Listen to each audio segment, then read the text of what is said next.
क्या हुआ, कहाँ जा रहे हैं?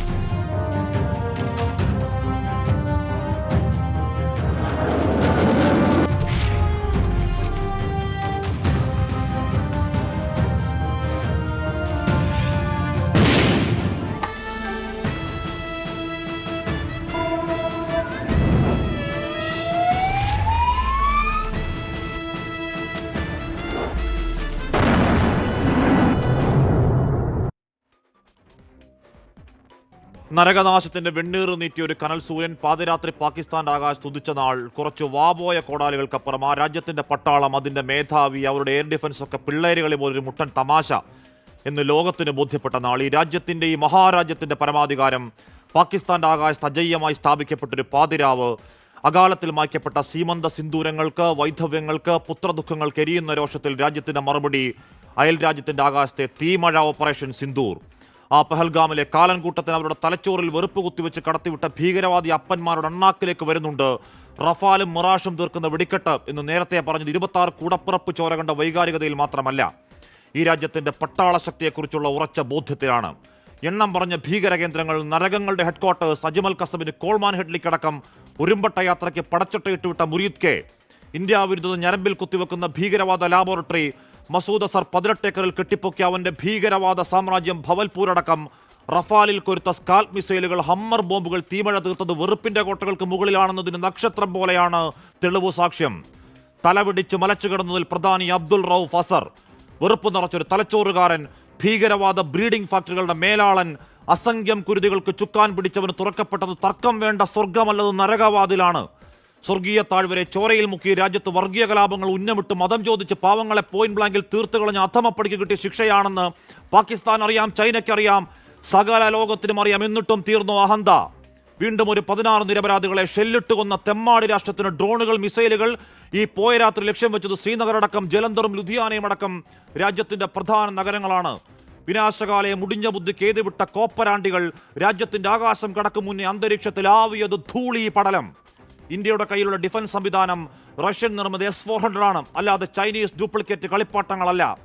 ഓപ്പറേഷൻ സിന്ധു ഫേസ് 2 റാവൽപിണ്ടിയിൽ, കറാച്ചിയിലടക്കം പാകിസ്ഥാന്റെ മസ്തകത്തിലാണ് ഡ്രോണുകൾ തീർത്ത തീമഴ. ലാഹോറിൽ പൊളിഞ്ഞത് അക്രമി രാഷ്ട്രത്തിന്റെ എയർ ഡിഫൻസ് സംവിധാനം. പാകിസ്ഥാന്റെ ആകാശം ഇപ്പോൾ ഉടുതുണിയില്ലാത്ത മട്ടിൽ നഗ്നമാണ്. ഭ്രാന്ത് പിടിച്ചൊരു രാജ്യത്തിന്റെ വെറിപൂണ്ട പേക്കുത്തിൽ അവിടുത്തെ ഒരു സാധാരണക്കാരന്റെ ചോര ചിന്തിയിട്ടില്ല ഞങ്ങൾ ഗാന്ധിയുടെ പിന്മുറ. ഇനിയും പാഠം പഠിക്കുന്നില്ലെങ്കിൽ നാറാണക്കല്ല് പിടിച്ച് രാജ്യത്തിന്റെ ഒടുക്കത്തെ കഴുക്കോൽ ഒരു ഡൽഹിക്ക് കുറുകെ നിൽക്കാനാണ് ദുഷ്ടബുദ്ധിയെങ്കിൽ, പെരിച്ചാഴി കണക്കേതോ ബങ്കറിൽ തലപൂണ്ടിരിക്കുന്ന അസീം മുനീറെ, റാവൽപിണ്ടിയിൽ ഒരു പച്ചപ്പതാക മാറുന്ന പട്ടാള ആസ്ഥാനം അവിടെ വേണോ എന്ന് ഞങ്ങൾ തീരുമാനിക്കും, ഈ രാജ്യം തീരുമാനിക്കും. ആറടി മണ്ണിൽ അടങ്ങിയുണ്ടെങ്കിൽ അടങ്ങിക്കോ, നിർത്തിക്കോ നിന്റെ തെമ്മാടിപ്പണി. പ്രിയ പ്രേക്ഷകർക്ക് എൻകൗണ്ടർ പ്രൈവിലേക്ക് സ്വാഗതം.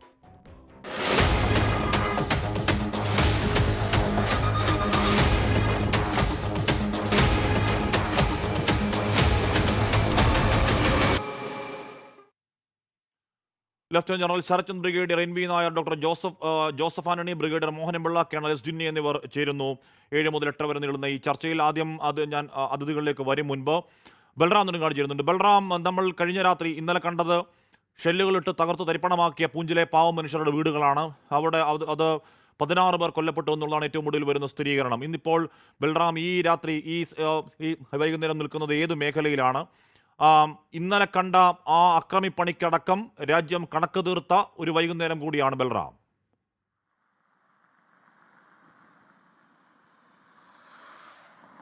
ഹഷ്മി, തീർച്ചയായും ആ കണക്ക് തീർത്തിരിക്കുന്നു ഇന്ത്യൻ സൈന്യം ഇന്ത്യയിലെ ജനങ്ങൾക്ക് വേണ്ടി. ഞാനിപ്പോൾ ഉള്ളത് കുപ്വാരയിലാണ്. ഇന്ന് നമ്മൾ പോയത് കുപ്വാരയിലെ തന്നെ അതിർത്തിയോട് ചേർന്ന LOCയോട് ചേർന്ന് നിൽക്കുന്ന ചൗക്കിബാൽ എന്ന ഗ്രാമത്തിലാണ്. അവിടെയും വ്യത്യസ്തമായിരുന്നില്ല ഇന്നലത്തേതിൽ നിന്നും കാഴ്ചകൾ. പാകിസ്ഥാന്റെ 2 പോസ്റ്റുകളിൽ നിന്നുള്ള ആക്രമണമാണ് ആ മേഖലയിൽ ഉണ്ടായിരിക്കുന്നത്. അതൊരു ഗ്രാമത്തിലെ കടകൾ നിറഞ്ഞ ഒരു പ്രദേശത്താണ്. റോഡിന് നടുവിൽ വലിയ തുള വീഴ്ത്തിയിട്ടുണ്ട് പാകിസ്ഥാൻ മാരക പ്രഹരശേഷിയുള്ള ഷെല്ലുകൾ. അത് ജനങ്ങളെ കൊല്ലാൻ ലക്ഷ്യം വെച്ച് തന്നെയാണ് പാകിസ്ഥാൻ പ്രയോഗിച്ചത് എന്ന് ഉറപ്പാണ്. ജനവാസ മേഖല തന്നെ തെരഞ്ഞെടുത്തിരിക്കുന്നു പാകിസ്ഥാൻ ഇത്തരത്തിൽ പക വീട്ടാൻ, അല്ലെങ്കിൽ തങ്ങളുടെ മുഖം സ്വന്തം രാജ്യത്തെ ജനങ്ങളുടെ മുന്നിൽ രക്ഷിക്കാനായി. തുടർച്ചയായി ജനവാസ മേഖലകളിലേക്ക് പാകിസ്ഥാൻ അക്രമം അഴിച്ചുവിടുകയാണ്. ഇന്നലെ രാത്രിയും, അത് രാത്രി എന്നുള്ളത് 2 മണിക്ക് ശേഷം പിന്നീട് നേരം പുലരും വരെയുള്ള സമയമാണ് പാകിസ്ഥാൻ ആക്രമണത്തിനായി തിരഞ്ഞെടുക്കുന്നത്. ജനങ്ങൾ ഗാഠനിദ്രയിലാകുന്ന സമയം അവരെ വളരെ എളുപ്പത്തിൽ തന്നെ അവരെ കൊന്നൊടുക്കാൻ ലക്ഷ്യം വെച്ചാണ് പാകിസ്ഥാൻ ഈ ഒരു പ്രയോഗം നടത്തുന്നത് എന്ന് ഉറപ്പാക്കിയിട്ടുണ്ട്. അല്ലെങ്കിൽ അതിന് തക്കതായ തിരിച്ചടി തന്നെ ഇന്ത്യൻ സൈന്യം നൽകിയിരിക്കുന്നു. ഇന്നലെയും ഇന്നും പാകിസ്ഥാൻ കാണിച്ച അതിക്രമത്തിന് അതേ നാണയത്തിൽ തന്നെ ഇന്ത്യൻ സൈന്യം മറുപടി നൽകിയിരിക്കുന്നു. ആ ഘട്ടത്തിലാണ് പാകിസ്ഥാൻ തൽക്കാലത്തേക്കെങ്കിലും പാക് സൈന്യം അടങ്ങിയിരിക്കുന്നത്. ഇന്ന് ഈ ചൗക്കിബാൽ മേഖലയിൽ നിരവധി കടകൾ തകർന്നുപോയ നിലയിലാണ്. വാഹനങ്ങൾ നിരവധി തുള വീണിട്ടുണ്ട്. പാകിസ്ഥാന്റെ ഷെല്ലിന്റെ കഷ്ണങ്ങൾ പതിച്ചുകൊണ്ട് ഈ മേഖല മുഴുവൻ ജനങ്ങൾ വിട്ടൊഴിഞ്ഞിരിക്കുകയാണ്. അവർക്ക് വലിയ ആശങ്കയുണ്ട്. അതുകൊണ്ട് തന്നെ വീടുകളും കടകളും ഉപേക്ഷിച്ച് മുഴുവൻ സ്വത്തുക്കളും ഉപേക്ഷിച്ച് ഏറ്റവും സുരക്ഷിതം എന്ന് തോന്നുന്ന ഇടങ്ങളിലേക്ക്, ബന്ധുവീടുകളിലേക്ക് ചേക്കേറിയിരിക്കുകയാണ് അവർ എല്ലാവരും തന്നെ. ഇന്ന് മാധ്യമങ്ങൾ അവിടെ എത്തിയ ഘട്ടത്തിലാണ് അവിടെ നടന്നത് എന്തെന്ന് വിശദീകരിക്കാൻ അവർ എത്തിയത്. അത് കഴിഞ്ഞ് ഉടൻ തന്നെ അവർ മടങ്ങുന്നതും നമ്മൾ കണ്ടു. 5 മണിക്ക് മുമ്പായി തന്നെ ആ പ്രദേശം പൂർണ്ണമായും വിജനമായി മാറിയിരുന്നു. അത്രത്തോളം ആശങ്ക. സ്വന്തം ജനിച്ച നാട്, വീട് വിട്ട് ആളുകൾ സുരക്ഷിത ഇടം തേടി ഓടുകയാണ്. സുരക്ഷിതമായി മറ്റ് ഇടങ്ങൾ, താമസ സ്ഥലങ്ങളില്ലാത്തവർ വാഹനങ്ങളിൽ സുരക്ഷിതമെന്ന് തോന്നുന്ന റോഡ് വശങ്ങളിൽ രാത്രി കഴിച്ചുകൂട്ടുകയാണ്. അത്രത്തോളം ഭയാനകമായ സാഹചര്യത്തിലേക്ക് അതിർത്തിയിലെ ഗ്രാമവാസികൾ എത്തിയിരിക്കുകയാണ്. എന്തായാലും ഈ ഒരു തുടർച്ചയായുള്ള നടപടികൾ 2 ദിവസവും ഈ പാകിസ്ഥാൻ ആവർത്തിച്ചിരിക്കുന്നു. ഇന്നലെ 8 ഇടങ്ങളിലായിരുന്നെങ്കിൽ ഇന്ന് പുലർച്ചെ അത് 4 ഇടങ്ങളായിരിക്കുന്നു. കുപ്വാര, ഉറി, ബാരമുള്ള തുടങ്ങിയ 4 ഇടങ്ങളിലാണ് പാകിസ്ഥാന്റെ ആക്രമണം ഇന്ന് പുലർച്ചെ ഉണ്ടായത്. ഇതിന് തക്കതായ മറുപടി നൽകാൻ ഇന്ത്യൻ സൈന്യം തയ്യാറായിട്ടുണ്ട്. പാകിസ്ഥാൻ ഏത് നാണയത്തിൽ അടിക്കുന്നോ അതേ നാണയത്തിൽ തന്നെ തിരിച്ചടി നൽകുക, മാരക പ്രഹരശേഷിയിൽ പാകിസ്ഥാനെ പ്രത്യാക്രമണം നടത്തുക എന്ന തീരുമാനത്തിൽ തന്നെയാണ്. അതിനായി ഉള്ള മിസൈൽ ലോഞ്ചറുകൾ സൈന്യം ഈ മേഖലയിൽ എല്ലാം തന്നെ, അതിർത്തി മേഖലയിൽ മുഴുവനായും തന്നെ വിന്യസിച്ചിട്ടുണ്ട്. 3 സംസ്ഥാനങ്ങളുടെ അതിർത്തി മേഖലയിലും സൈന്യം സജ്ജമാണ്. പ്രത്യേകിച്ച് ജമ്മു കശ്മീർ കേന്ദ്രീകരിച്ചാണ്, ജമ്മു കശ്മീരിലെ ഗ്രാമീണരെ കേന്ദ്രീകരിച്ചാണ് പാക് സൈന്യത്തിന്റെ ആക്രമണം ഉണ്ടാകുന്നത്. ഇനിയൊന്ന് അത് ആവർത്തിച്ചാൽ തക്കതായ മറുപടി തന്നെ നൽകും എന്ന് സൈന്യം വ്യക്തമാക്കിയിരിക്കുകയാണ്. ഹാഷ്മി. ഓക്കെ, ബൽറാമാണ് ആ വാർത്തയുടെ വിവരങ്ങൾ നൽകിയത്. ഇന്നലെ നമ്മൾ കണ്ടത് 16 പാവങ്ങളുടെ 16 പഹൽഗാം പോലെ മറ്റൊരു വൃത്തികേടിനാണ് നിരപരാധികളായ 16 പേരെ ഷെല്ലിട്ട് കൊന്ന പാകിസ്ഥാൻ്റെ അധമപ്പണി നമ്മൾ ഇന്നലെ കണ്ടു. ഇന്നിപ്പോൾ അതിനൊരു ശമനമുണ്ട് എന്നാണ് കേൾക്കുന്നത്. ശമനമുണ്ടാവാനുള്ള കാരണം രാവിലെ മുതൽ പാകിസ്ഥാനിൽ കാണുന്ന അസ്വസ്ഥത കൂടിയാണ്. ഞാൻ ചർച്ചയിലേക്ക് വരും മുൻപ് ഇന്ന് പാകിസ്ഥാന്റെ ദേശീയ അസംബ്ലിയിൽ ഒരു MP പറഞ്ഞ വാക്കുകളൊന്ന് കേൾക്കാം. जब भी गई है तो गोल्ड मेडल लेके आई है एक्सरसाइज में करें, तो इसलिए जनाब स्पीकर ये बात वाजा कर देनी चाहिए, हमारी कौम यकजा है। मैं इन सब से कहूंगा कि मिल के चलो और अपने रब से रजू करो। रब काबा, हम तेरे आगे दरख्वास्त करते हैं, इस मुल्क की हिफाजत फरमाना जो तूने हमें अता किया है, और ये नबी सल्लल्लाहु अलैहि वसल्लम की दुआओं का है। आपने कायदे आजम को इंग्लैंड में मुलाकात की, ख्वाब में आए और उनको कहा कि जाओ वापस और जाके पाकिस्तान का मामला हल करो। आप खान कलात को ख्वाब में आके ये हुक्म दिया कि तुमने पाकिस्तान की सरना ये मुल्क बन के रहेगा और तुमने तो ये ऐसा बड़ा मौजज़ा है कि अल्लाह पाक ने ये हमें अता किया है और अल्लाह पाक इस मुल्क के മോഹൻപിള്ള ഇത് അവിടുത്തെ MP മാത്രമല്ല, അദ്ദേഹം മുൻ പാകിസ്ഥാൻ ആർമി ഓഫീസറാണ് മേജർ താഹിർ ഇക്ബാൽ. കരയുകയാണ്, പാകിസ്ഥാന്റെ അവസ്ഥയോർത്ത് കരയുകയാണ്. അങ്ങനെ വിവേകമുള്ള കുറച്ച് മനുഷ്യരെങ്കിലും ആ നാട്ടിലുണ്ട്. പക്ഷെ അത് അസീം മുനീറിന് മനസ്സിലാവില്ല, അത് പാക് പട്ടാളത്തിന് മനസ്സിലാവില്ല, അത് ഖ്വാജ ആസിഫിന് മനസ്സിലാവില്ല. ഈ പറയുന്നത് കൊണ്ടും തീരാതെ പിന്നെയും ഇന്നലെ രാത്രി അവരുടെ ഡ്രോണും മിസൈലും നമ്മുടെ പ്രധാനപ്പെട്ട നഗരങ്ങൾ ലക്ഷ്യം വെച്ചു എന്ന് പറയുമ്പോൾ എന്തിനുള്ള ഒരുക്കമാണ് താങ്കൾ പറയും പോലെ ടെററിസ്ഥാൻ? ബ്രിഗേഡിയർ മോഹൻപിള്ള. ടെററിസ്ഥാൻ ഇപ്പം തന്നെ വളരെ വ്യക്തമായിട്ട് ആ MP-യുടെ വാക്കുകളിൽ സ്പഷ്ടമാണ്. വസീർ ആസമിനെയാണ് കുറ്റപ്പെടുത്തുന്നത്. വസീർ ആസമിനെ കണ്ടു, അതായത് prime minister. But here the Terroristan prime minister എന്ന് പറയുന്നത് ഒരു wisest fool. Even if he wanted to stop the war, he can't. Why? Because of ജിഹാദി ജനറൽ. ആ ജിഹാദി ജനറൽ എന്ന് പറയുന്ന ആഭാസൻ ഉള്ളിടത്തോളം കാലം നമുക്കറിയാമല്ലോ, ചില രാജ്യങ്ങളിലൊക്കെ യുദ്ധവെറിയന്മാരുണ്ടെന്ന് നമ്മൾ കേട്ടിട്ടുണ്ട്. ഗദ്ദാഫി, അങ്ങനെയൊക്കെ കുറേ ആൾക്കാരുണ്ടല്ലോ. അതിലൊക്കെ വേഴ്സ്റ്റായിട്ട് കാറ്റഗറിയിലോട്ട് ചരിത്രം രേഖപ്പെടുത്തുന്ന ഒരാളായിരിക്കും ഈ ജിഹാദി ജനറൽ എന്ന് പറയുന്നത്. അപ്പോൾ ഞാൻ എല്ലായ്പ്പോഴും പറയുന്നത് പോലെ അവർ ഈ അടി എരന്നു വാങ്ങിയതാണ്. നമ്മൾ പല പ്രാവശ്യം മൈൻഡ് ചെയ്യാതെ അതിലോട്ട് കൂടുതൽ ഡിസ്കസ് ചെയ്യേണ്ട. നമ്മൾ പറഞ്ഞു enough is enough. We are not going to harm you, we are not going to harm your civilians, we are not going to harm your military establishment, we are not going to harm anybody being a neighbouring country as such. But you people are not at all behaving in such a way. If you are attacking, we don't have any other option other than giving a befitting reply, nothing less than that.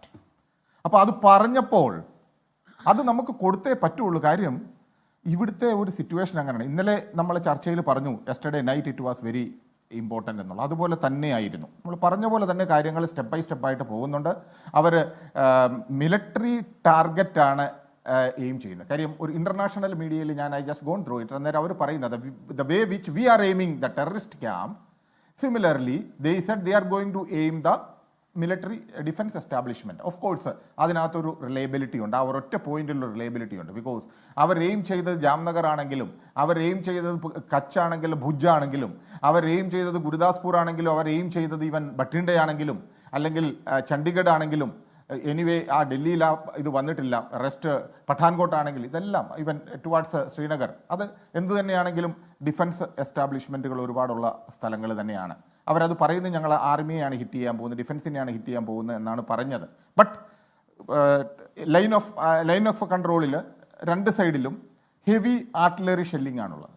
ആർട്ടി shelling എന്ന് പറഞ്ഞു കഴിഞ്ഞാൽ shell തന്നെ. അതുകൊണ്ടാണ് maximum രണ്ട് സൈഡിലും casualty, unavoidable ആയിട്ടുള്ള ചില casualties നമ്മൾ റിപ്പോർട്ട് ചെയ്തത്. അവർ ഈവൻ എയിം ചെയ്യുന്നത് അമൃത്സറിലെയാണ്. അതെന്താണ് അമൃത്സറിൽ? ബേസിക്കലി അമൃത്സറിൽ ഗോൾഡൻ ടെമ്പിൾ, അതെല്ലാവർക്കും അറിയാവുന്ന ഒരു കാര്യമാണ്. അപ്പം ആ ഒരു ആംഗിളിലുള്ള ഇത് നോക്കുമ്പോഴത്തേക്ക് ഇതിനകത്ത് നമ്മളൊക്കെ വളരെ സൈലൻ്റ് ആയിട്ട് നമ്മൾ ഇംപ്ലിക്കേഷൻസ് കൂടുതൽ അറിഞ്ഞ് ഉച്ച കഴിഞ്ഞതിന് ശേഷമാണെന്നേ. We were all sleeping with sound sleep rather. നമ്മളൊന്ന് ആലോചിച്ച് നോക്കൂ, എക്രോസ് എന്താണ്, ഇവിടെ എന്താണ്. ഇവിടുത്തെ ഡിഫൻസ് ഫോഴ്സസിൻ്റെ കേപ്പബിലിറ്റീസിനെ കുറിച്ചിട്ട് ഇപ്പോൾ എൻ്റയർ വേൾഡ് കമ്മ്യൂണിറ്റിക്ക് യാതൊരു സംശയവുമില്ലാത്ത ഒരവസ്ഥയാണ്. സുദർശന ചക്ര അല്ലെങ്കിൽ സുദർശൻ എന്ന് പറയുന്ന ആ ഒരു ഡിഫൻസ് മിസൈൽ ഡിഫൻസ് സിസ്റ്റം എന്ന് പറയുന്നത്, അത് ചൈനയുടെ ഡിഫൻസ് സിസ്റ്റത്തിനെ ടാർണിഷ് ചെയ്തു എന്ന് പറഞ്ഞു കഴിഞ്ഞാൽ അത് ഒരു തരത്തിലുള്ള ഒരു സന്ദേശം തന്നെയാണ്. എന്താണ് ആ സന്ദേശം? അത് ഞാൻ പറയുന്നില്ല. അത് ഇൻ ബിറ്റ്വീൻ ദ ലൈൻസ് വായിച്ചെടുക്കാവുന്നുള്ളതേ ഉള്ളൂ. പക്ഷേ അതായത് ഇത് നമ്മൾ, അതിനാണ് ഞാൻ എല്ലാ ചർച്ചയിലും പറയുന്നത്, we should not forget about the role played by the റഷ്യയുടെ യോഗ്യതാൻ എന്താണ് ഡിഫൻസ് ഫോഴ്സസിൽ എന്നുള്ളത് ഡിഫൻസിനെ കുറിച്ച് അറിയാവുന്നവർക്ക് എല്ലാവരും അറിയാം. പഴയ ആൾക്കാർക്ക് എല്ലാവർക്കും അറിയാം. ഇപ്പം പുതിയതായിട്ട് വന്നിട്ടുള്ളവർക്ക് ആരെങ്കിലും സൈഡ് ലൈൻ ചെയ്യുന്നുണ്ടോ എന്ന് എനിക്കറിയില്ല. But that is the ultimate. Because നമ്മൾ ഇന്ന് ഈ ലെവലിൽ ഡിഫൻസ് കേപ്പബിലിറ്റിയിൽ നിൽക്കണമെന്നുണ്ടെങ്കിൽ തീർച്ചയായിട്ടും റഷ്യ കാരണമാണ്. അത് കാരണമാണ് ഇന്ന് ഒരൊറ്റ മിസൈൽ പോലും ഇന്ത്യൻ ബോർഡർ ക്രോസ് ചെയ്ത് ഇങ്ങോട്ട് വരാതിരുന്നതിൻ്റെ മുഖ്യ കാരണം. ഏതാണ്ട് 600 കിലോമീറ്ററിൽ വെച്ച് ടാർഗറ്റ് ഐഡന്റിഫൈ ചെയ്യുകയും 400 കിലോമീറ്റർ വരുമ്പോൾ തന്നെ ഇനിഷ്യേറ്റ് ചെയ്തിട്ട് അതിൻ്റെ സെൻസർ വർക്ക് ചെയ്ത് വരുന്നതിന് മുമ്പ് തന്നെ ബൈ എയറിൽ ന്യൂട്രലൈസ് ചെയ്യാനുള്ള കേപ്പബിലിറ്റി. ആലോചിച്ച് നോക്കൂ, what we achieved from where and we reached how far. അതുമായി യാതൊരു, പാകിസ്ഥാൻ എന്ന് പറഞ്ഞ രാജ്യത്തിന് അതുമായി യാതൊരു താരതമ്യവും ഇല്ല. അങ്ങനെ താരതമ്യപ്പെടുത്തിയാൽ അതിനെ പറയേണ്ടി വരിക ഹിമാലയൻ മലനിരകളും ഒരു മൊട്ടക്കുന്നും എന്നൊക്കെ പറയാൻ കഴിയുള്ളൂ. ഞാൻ അങ്ങനെയൊക്കെ എത്താം. ശ്രീ ബ്രിഗേഡിയർ ശ്രീ NV നായർ, അല്പസമയം മുൻപ് കേണൽ സോഫിയ ഖുറേഷി പറഞ്ഞത്, this morning the Indian armed forces targeted air defence radars systems at A number of locations in Pakistan.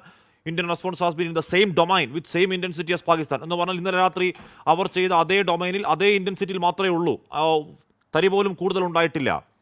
നോക്കൂ, റാവൽപിണ്ടിയിൽ, കറാച്ചിയിൽ, അവരുടെ പ്രധാന എയർബേസുകളിൽ, അവരുടെ ക്രിക്കറ്റ് സ്റ്റേഡിയങ്ങളിൽ, പ്രധാനപ്പെട്ട കേന്ദ്രങ്ങളിലൊക്കെ പോയി വീണു നമ്മുടെ ഡ്രോണുകൾ. ഇപ്പോൾ ഈ സമയം ഇസ്ലാമാബാദിൽ ഡ്രോണുകൾ മഴ പോലെ പെയ്യുന്നു എന്ന് കേൾക്കാൻ കഴിയുന്നു, സ്ഥിരീകരിക്കാൻ കഴിയുന്നില്ല. പാകിസ്ഥാൻ്റെ ലാഹോറിൻ്റെ വ്യോമാകാശത്ത് F-16 F-17 അവർ തേരാപ്പാര പറത്തുന്നു, പക്ഷേ ഡ്രോണുകൾ പോയി വീഴുന്നുണ്ട്. ശ്രീ NV നായർ, ഇന്ത്യയുടെ പ്രതിരോധ കപ്പാസിറ്റിയെ പറ്റി, ഇന്ത്യയുടെ എയർഫോഴ്സ് കപ്പാസിറ്റിയെ പറ്റി അറിയാത്തവരല്ല പാകിസ്ഥാൻ. എന്നിട്ടും ഇന്നലെ എന്തിനാകും ആ രാജ്യം ആ രാത്രി അതിക്രിയയ്ക്ക് അവർ തയ്യാറായിട്ടുണ്ടാവുക? How dare Shri NV Nair? ഹാഷ്മിക്കും മറ്റെല്ലാവർക്കും എൻ്റെ ജയ് ഹിന്ദ്. ഹാഷ്മിയുടെ ചോദ്യത്തിന് എൻ്റെ ആൻസറിന് പല പാരാമീറ്റേഴ്സും ഉണ്ട്. ഇന്നലെ രാവിലെ നമ്മൾ ഒരു നല്ല അഭിമാനകരമായ വാർത്ത കേട്ടുകൊണ്ടാണ് ഉണർന്നത്. അത് ഓപ്പറേഷൻ സിന്ദൂറിൻ്റെ സക്സസ്ഫുൾ കംപ്ലീഷൻ. പഹൽഗാം കൂട്ടക്കൊലയ്ക്ക് നമ്മൾ അതിന് വേണ്ടിയിട്ട് നമുക്ക് ചെയ്യാവുന്നതിൻ്റെ മിനിമമാണ് നമ്മൾ ചെയ്തത്. നമ്മൾ ടാർഗറ്റ് ചെയ്തത് പാകിസ്ഥാനികളുടെ ഭീകര ഹെഡ് ക്വാർട്ടേഴ്സിനെയും അവരുടെ ക്യാമ്പുകളെയും മാത്രമാണ്. 9 ലൊക്കേഷനാണ് സെലക്ട് ചെയ്തത്. നമ്മുടെ ലിസ്റ്റിൽ പിന്നെയുമുണ്ട്. List number 1 ഇതിലായിരുന്നു. അതിൽ പ്രധാനപ്പെട്ടത് ബഹാവൽപൂർ. അത് ഭീകരരുടെ മെക്ക ആയ ജെയ്ഷെ മുഹമ്മദിൻ്റെ ഹെഡ് ക്വാർട്ടറാണ്. അതുപോലെ തന്നെ ലഷ്കർ എ തോബയുടെ ഹെഡ് ക്വാർട്ടറായ മുനീർക്കെയും നമ്മൾ ഇത് ചെയ്തു. അതിലെല്ലാം എനിക്കും അഭിമാനം തോന്നിയതാണ്. ഇതാണ് മിനിമം. ഇപ്പോൾ നമ്മുടെ പ്രധാനമന്ത്രി പറഞ്ഞതുപോലെ we had to do it എന്നാണ് പറഞ്ഞത്. അപ്പോൾ still this is not completed എന്ന് അദ്ദേഹം ഇന്നും പറഞ്ഞിട്ടുണ്ട്. ഇന്ന് രാവിലെ ഇന്നലെ മുതൽ പല ചർച്ചകളും നടന്നുകൊണ്ടിരിക്കുമ്പോൾ ഇന്ന് രാവിലെയാണെന്ന് തോന്നുന്നു ഈ ലാഹോറിലുണ്ടായ ഈ എക്സ്പ്ലോഷനൊക്കെ പറ്റി നമ്മൾ മനസ്സിലാക്കിയത്. അതെന്താണെന്ന് ഡിഫൻസ് മിനിസ്ട്രിയുടെ സ്റ്റേറ്റ്മെൻറ്റ് വരുന്നത് വളരെ വൈകിയാണ്. ഉച്ച കഴിഞ്ഞിട്ടാണ് എന്താണ് ശരിക്കും ഉണ്ടായതെന്നതിൻ്റെ ഒരു നേർചിത്രം നമ്മുടെ ഇന്ത്യക്കാർക്ക് കിട്ടുന്നത്. അതിൽ നമുക്ക് മനസ്സിലായത്, നമ്മൾ ഡിസ്കസ് ചെയ്തുകൊണ്ടിരുന്നത് ഈ ഓപ്പറേഷൻ സിന്ദൂറിൻ്റെ റെസ്പോൺസായിട്ട് പാകിസ്ഥാനിൽ നിന്ന് എന്ത് പ്രതീക്ഷിക്കാമെന്നാണ്. നമ്മൾ അവരുടെ ടെററിസ്റ്റ് സെൻറ്റേഴ്സിനാണ് അറ്റാക്ക് ചെയ്തതെങ്കിൽ ഇവിടെ ടെററിസ്റ്റുകൾ ട്രെയിനിങ് സെൻറ്ററുകളോ ഒന്നും ഇല്ലാത്തത് കൊണ്ട് അവർക്ക് മിലിറ്ററി ടാർഗറ്റോ അല്ലെങ്കിൽ നമ്മുടെ പബ്ലിക്കിനെയോ ടാർഗറ്റ് ചെയ്യേണ്ടി വന്നു. അവരുടെ ഭയങ്കര വലിയ ഒരു ടാർഗറ്റ് ഒബ്ജക്റ്റീവാണ് അവർ ആലോചിച്ചത്. അവർ നമ്മുടെ ഈ 15 ലൊക്കേഷൻസ്, അതിൽ കൂടുതലും എനിക്ക് തോന്നുന്നത് ഇതൊരു 71 വാറിലെ റിപ്പീറ്റ് പോലെയാണ് ഞാൻ മനസ്സിലാക്കുന്നത്. ഇതിൽ ആ 15 ലൊക്കേഷൻസിലും അത് പോപ്പുലേഷൻ സെൻറ്ററുകളിൽ ചിലത് അല്ല. ഇപ്പോൾ മോളിൽ നോക്കിയ ശ്രീനഗർ, അവന്തിപ്പൂർ, ജമ്മു, അമൃത്സർ, ഉത്തർലായ്, ഭുജ്, ഇതൊക്കെയെന്ന് വെച്ചാൽ ഒരു വളരെ ക്രിട്ടിക്കൽ എയർഫീൽഡ് ഉള്ള സ്ഥലങ്ങളാണ്. അപ്പോൾ നമുക്ക് വേണ്ടിയിട്ട് നമ്മളെ മാക്സിമം ഡാമേജ് വരുത്താൻ വേണ്ടിയിട്ടുള്ളൊരു പിന്നെ അവരുടെ ഇമേജ് ഒന്ന് മിനുക്കിയെടുക്കുന്നതിന് വേണ്ടിയിട്ടാണ് അവർ ഈ ആക്രമണം നടത്തിയത്. പക്ഷേ അത് അമ്പേ പരാജയപ്പെട്ടു. നമ്മുടെ S-400 ആണ് ബേസിക്കലി. പിന്നെ ഇസ്രായേലിൻ്റെ ഡ്രോൺസും ഉണ്ടായിട്ടുണ്ട്. അതിൻ്റെ ശക്തിയെപ്പറ്റി നമ്മൾ മനസ്സിലാക്കി. അതുകൊണ്ട് മാത്രമല്ല, not only the equipment but the personnel behind the equipment, അത് നമ്മുടെ എയർഫോഴ്സും നമ്മുടെ ആർമി ഫോഴ്സസുമാണ് അതിൻ്റെ പിന്നിലുള്ളത്. അവർക്കാണ് അതിൻ്റെ ക്രെഡിറ്റ് പോകേണ്ടത്. ഇതിന് ഓക്കെ കൊടുത്ത ഗവൺമെൻറ്റിനുമാണ് അത് പോകേണ്ടത്. അപ്പോൾ അവർക്ക് ഇങ്ങോട്ട് ഒന്നും ചെയ്യാൻ പറ്റിയില്ല. നമ്മൾ ഈ വാർത്തകൾ കേൾക്കുന്നതനുസരിച്ച് ലാഹോറിൻ്റെ എയർ ഡിഫൻസ് സിസ്റ്റം കംപ്ലീറ്റ്ലി പോയിരിക്കുകയാണ്. ഇപ്പോൾ if India wanted to strike Lahore, we could have done that. അത് പക്ഷേ നമ്മളത് പോയില്ല. അതാണ് നമ്മൾ മെഷേർഡ് റെസ്പോൺസാണ് ആദ്യം ചെയ്തത്. അതുപോലെ തന്നെ ഇപ്പോൾ അപ്രോപ്രിയേറ്റ് ഈക്വൽ റെസ്പോൺസ് പോലെയാണ് നമ്മൾ ചെയ്തത്. ഒന്നും കടന്ന ഒരു ലെവലിലേക്ക് പോകുന്നില്ല. പക്ഷേ ഈ എസ്കലേഷൻ ലാഡറിൽ നമ്മൾ കയറുമ്പോൾ അവർ X ആണ് ചെയ്തതെങ്കിൽ X+2 എങ്കിലും ചെയ്തുകൊണ്ടാണ് നമ്മൾ പോകുന്നത്. അത് എസ്കലേഷൻ ലാഡറിൽ നമ്മുടെ ആ ഒരു മുൻതൂക്കം എപ്പോഴും നമ്മൾ നിലനിർത്തും. അതിനുള്ള കഴിവ് നമുക്കുണ്ട് എന്ന് നമ്മൾ കാണിച്ചു കൊടുത്തിട്ടുണ്ട്. Back to you. അതെ, അതേ ഡൊമൈനിൽ അതേ ഇൻറ്റൻസിറ്റിയിൽ അവിടുന്ന് എത്ര കേന്ദ്രങ്ങൾ ലക്ഷ്യം വെച്ചോ അതിൽ നിന്ന് 2 or 3 കൂടുതൽ കേന്ദ്രങ്ങൾ നമ്മൾ ലക്ഷ്യം വെക്കും. അതിന് കാരണം എന്താണ്? അവർക്ക് മുകളിൽ ആധിപത്യം നമുക്കുണ്ടെന്ന് സ്ഥാപിക്കാനാണത്.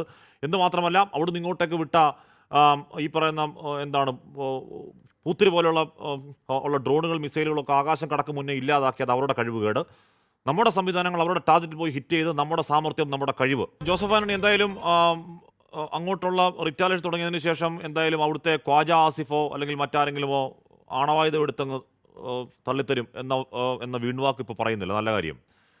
നോക്കൂ, ഇന്നലെ രാത്രി ശ്രീനഗറിൽ, ഭുജിൽ, ചണ്ഡീഗറിൽ, ഉത്തർലായിൽ, ലുധിയാനയിൽ, ഫലൗദിയിലൊക്കെ അവർ ഈ പറഞ്ഞ ഡ്രോണുകളും മിസൈലുകളും അയക്കാൻ ശ്രമിക്കുകയാണ്.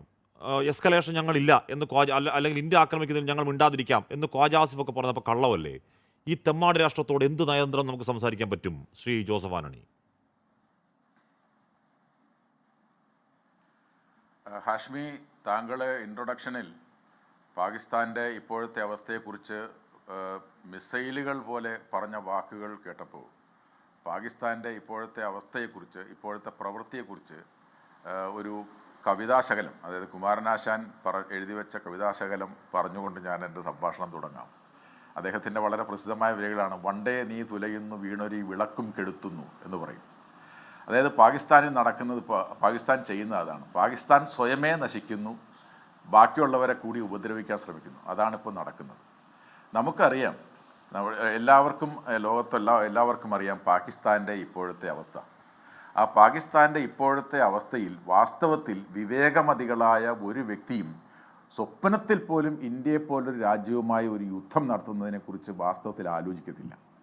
അങ്ങനെയുള്ള അത്രയ്ക്ക് ഗുരുതരമായ അവസ്ഥയിലാണ് ആ രാജ്യം നിൽക്കുന്നത്.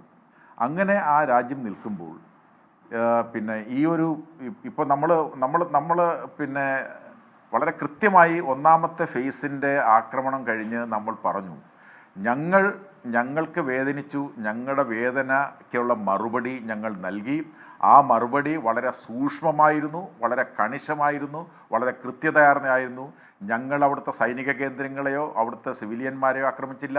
ഞങ്ങളെ ആക്രമിച്ച, ഞങ്ങളെ വേദനിപ്പിച്ച, ഞങ്ങളുടെ സഹോദരന്മാരെ വധിച്ച ആളുകളെ അല്ലെങ്കിൽ അതിന് പിന്തുണക്കാരെ മാത്രമാണ് ഞങ്ങൾ ആക്രമിച്ചത്, ഞങ്ങൾ പിന്നെ പരിക്കേൽപ്പിച്ചത്.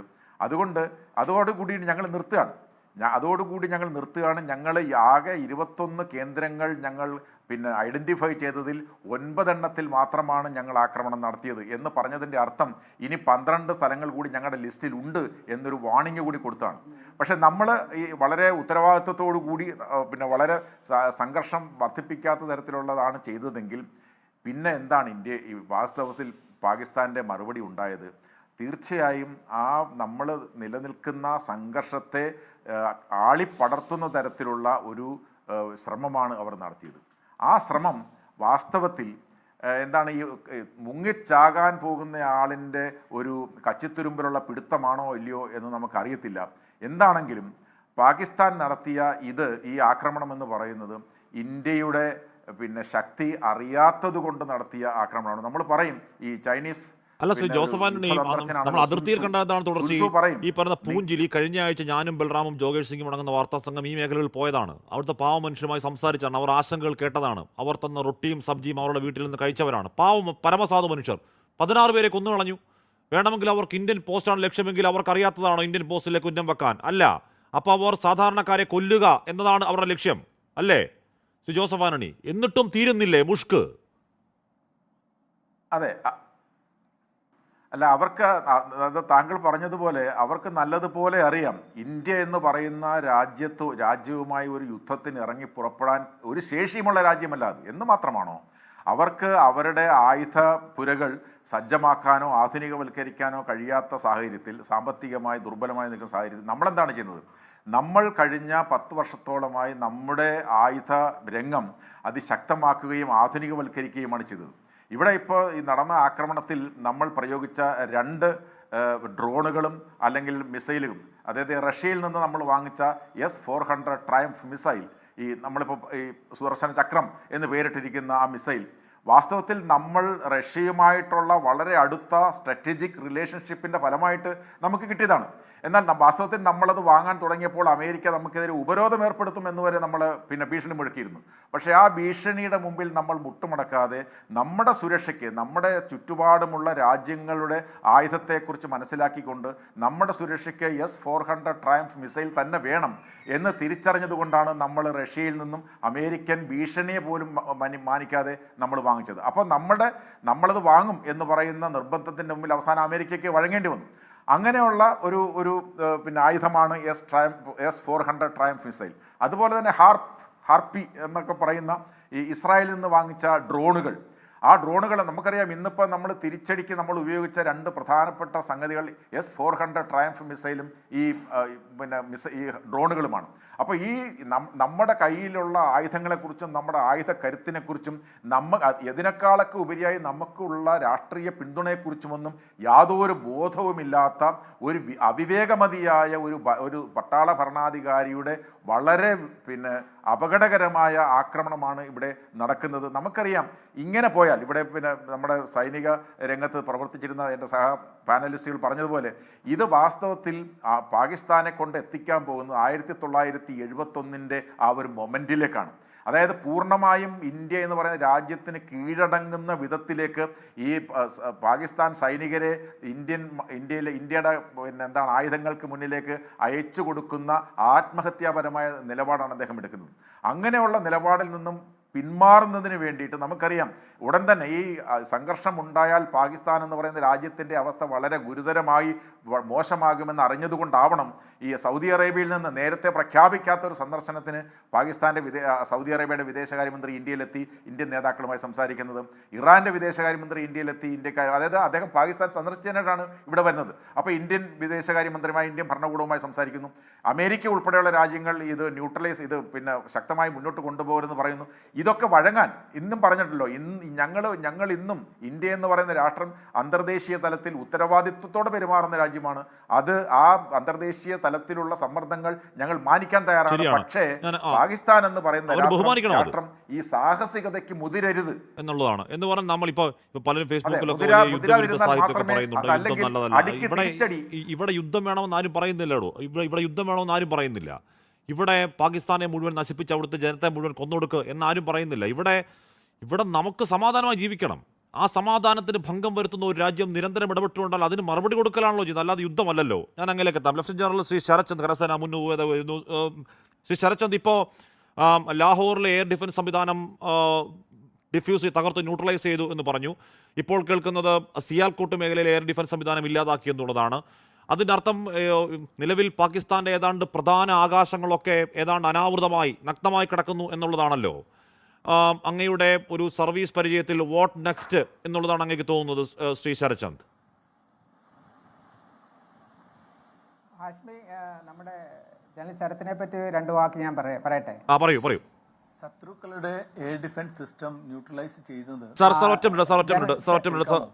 മിനിറ്റ് നമ്മുടെ NV നായർ അങ്ങേ പറ്റി എന്തോ 2 വാക്ക് പറയുന്നു, അതിനുശേഷം.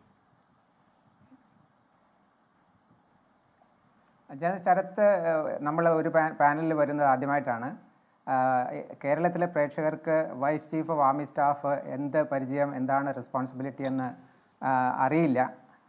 വൈസ് ചീഫ് ഓഫ് ആർമി സ്റ്റാഫാണ് ഡിഫൻസ് സെക്രട്ടറി ആയിട്ട് ഇൻ്ററാക്ഷൻ ആർമി ഹെഡ്ക്വാർട്ടർ ലെവൽ ചെയ്യുന്നത്. അതുപോലെ തന്നെ മിലിറ്ററി ഓപ്സ് DGMO അദ്ദേഹത്തിനാണ് റിപ്പോർട്ട് ചെയ്യുന്നത്. ഓപ്പറേഷൻ്റെ കാര്യങ്ങളെല്ലാം കോർഡിനേറ്റ് ചെയ്യുന്നത്, ഇൻ്റലിജൻസിൻ്റെ കാര്യങ്ങളെല്ലാം കോർഡിനേറ്റ് ചെയ്യുന്നത് വൈസ് ചീഫാണ്. അപ്പോൾ വളരെ റെസ്പോൺസിബിലിറ്റി അല്ല ഒരു പോസ്റ്റിലിരുന്ന ആളാണ്. ഞാൻ അദ്ദേഹത്തിനേക്കാളും ഒരു 5 വർഷം മുമ്പ് ജനിച്ചതുകൊണ്ട് നേരത്തെ ആർമിയിൽ വന്നു എന്നതുള്ളതേ ഉള്ളൂ. പിന്നെ എനിക്ക് സ്ട്രാറ്റജിക് ഫോഴ്സസിൽ ഒരു മിസൈൽ ബ്രിഗേഡ് കമാൻഡ് ചെയ്യാനുള്ള ഒരു ഇതും കൂടെ ഉണ്ടായിട്ടുണ്ട്. അതുകൊണ്ട് ഇത് നമ്മുടെ നാട്ടുകാർ അറിയണം. ഇപ്പം അദ്ദേഹത്തിൽ നിന്ന് ഇപ്പം നമുക്ക് പാനലിൽ അദ്ദേഹത്തെ കിട്ടുന്ന നല്ല കാര്യമാണ്. സാധാരണ അദ്ദേഹത്തെ കാണാറില്ല. Over to you. Okay Sharatchand, എന്താണ് അങ്ങേക്ക് വാട്ട് നെക്സ്റ്റ് എന്നതിലൊരു തോന്നൽ?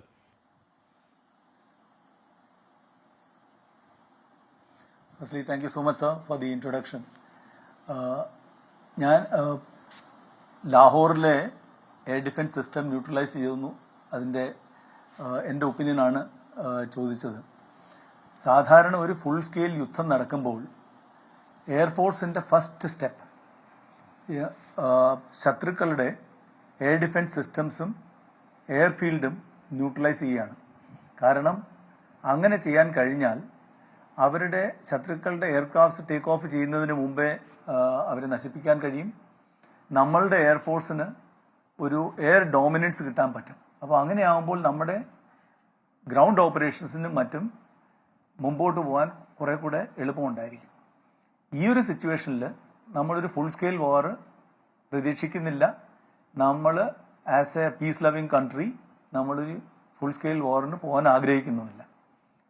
പക്ഷേ പാകിസ്ഥാൻ ആണെങ്കിൽ ഇന്നത്തെ ന്യൂസ് ബ്രീഫ് പ്രകാരം നമ്മളുടെ ബോർഡറിലുള്ള പല എയർഫീൽഡ്സും ഓൾ അലോങ് ശ്രീനഗറിലുള്ള 2 അവന്തിപ്പൂർ ആയാലും ശ്രീനഗർ ആയാലും അമൃത്സർ ആയാലും ബഠിൻഡ ആയാലും നാലായാലും അങ്ങനെ എല്ലാ എയർഫീൽഡ്സിലും അവർ എന്തോ അറ്റാക്ക് ചെയ്തിട്ടുണ്ട്.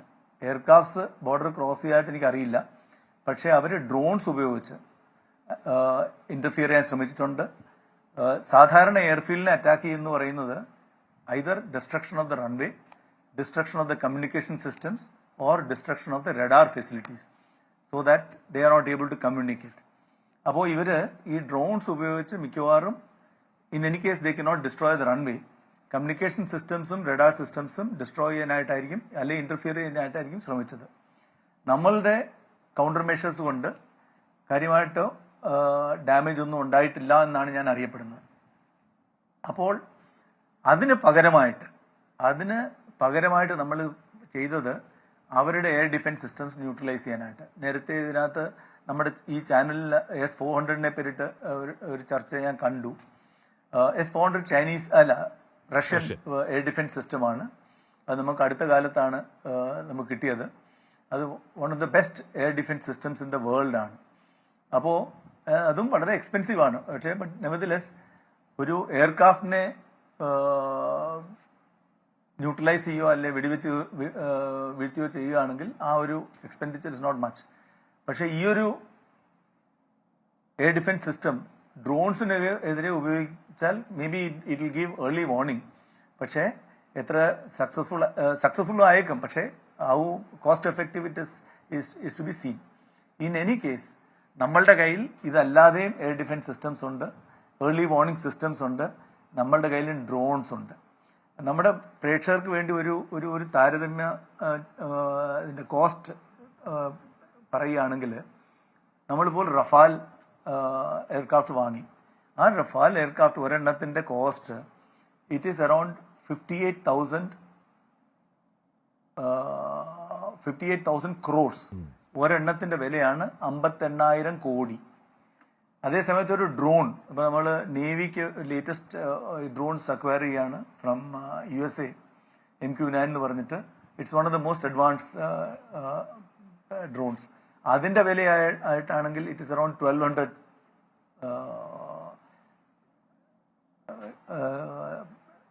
1,200 crores. അപ്പോൾ എന്ന് വെച്ചാൽ ഇതിന്റെ കോസ്റ്റ് ഇറ്റ്സ് അറൌണ്ട് 50 times. ഒരു ഡ്രോണും ഇതും this A very advance drone, ഒരു 50 മടങ്ങ് വിലയാണ് ഒരു എയർക്രാഫ്റ്റിന്. അപ്പോൾ എയർക്രാഫ്റ്റ് ബോർഡർ ക്രോസ് ചെയ്യാതെ എയർക്രാഫ്റ്റിൽ നിന്നും നമ്മൾ പ്രതീക്ഷിച്ച പല കാര്യങ്ങളും അവർ ചെയ്യാൻ ശ്രമിച്ചു. അതിന് കൗണ്ടർ ചെയ്താണ് നമ്മൾ ഓപ്പറേഷൻ നടത്തിയത്. ഈ ഓപ്പറേഷൻ സിന്ദൂറിലായാൽ പോലും നമ്മുടെ എയർക്രാഫ്റ്റ് ബോർഡർ ക്രോസ് ചെയ്തില്ലെങ്കിലും നമ്മുടെ ഡ്രോൺസ് ക്രോസ് ചെയ്തിരുന്നു. ഈ drones early morning correct timely information തരുന്നതിന് പുറമെ അത് ഒരു സൂയിസൈഡ് അല്ലെങ്കിൽ ഒരു കാമക്കാസി ഡ്രോണായിട്ട് ചിലയിടത്ത് പ്രവർത്തിച്ചു എന്നാണ് ഞാൻ അറിഞ്ഞത്. അപ്പം അതുകൊണ്ട് ഇതിന്റെ സിഗ്നിഫിക്കൻസ് ഒന്നുകൂടെ പറയാനായിട്ടാണെങ്കിൽ, significance of destroying the radar in Lahore and probably Sialkot. Sialkot എന്ന് പറയുന്നത് it is just across Jammu. Lahore എന്ന് പറയുന്നത് it is just across Amritsar. രണ്ടും ഓൾമോസ്റ്റ് ബോർഡർ സിറ്റീസ് ആണ്. രണ്ടും വളരെ പ്രധാനപ്പെട്ട സിറ്റികളാണ്. Particularly Lahore it's a very very important city. More importantly ഇത് രണ്ടും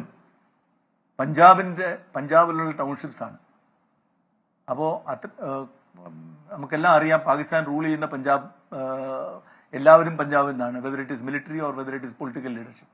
അപ്പോൾ ലാഹോറിലും മറ്റത് ന്യൂട്രലൈസ് ചെയ്യുന്നത് കേട്ടു. This must be a step of the air force.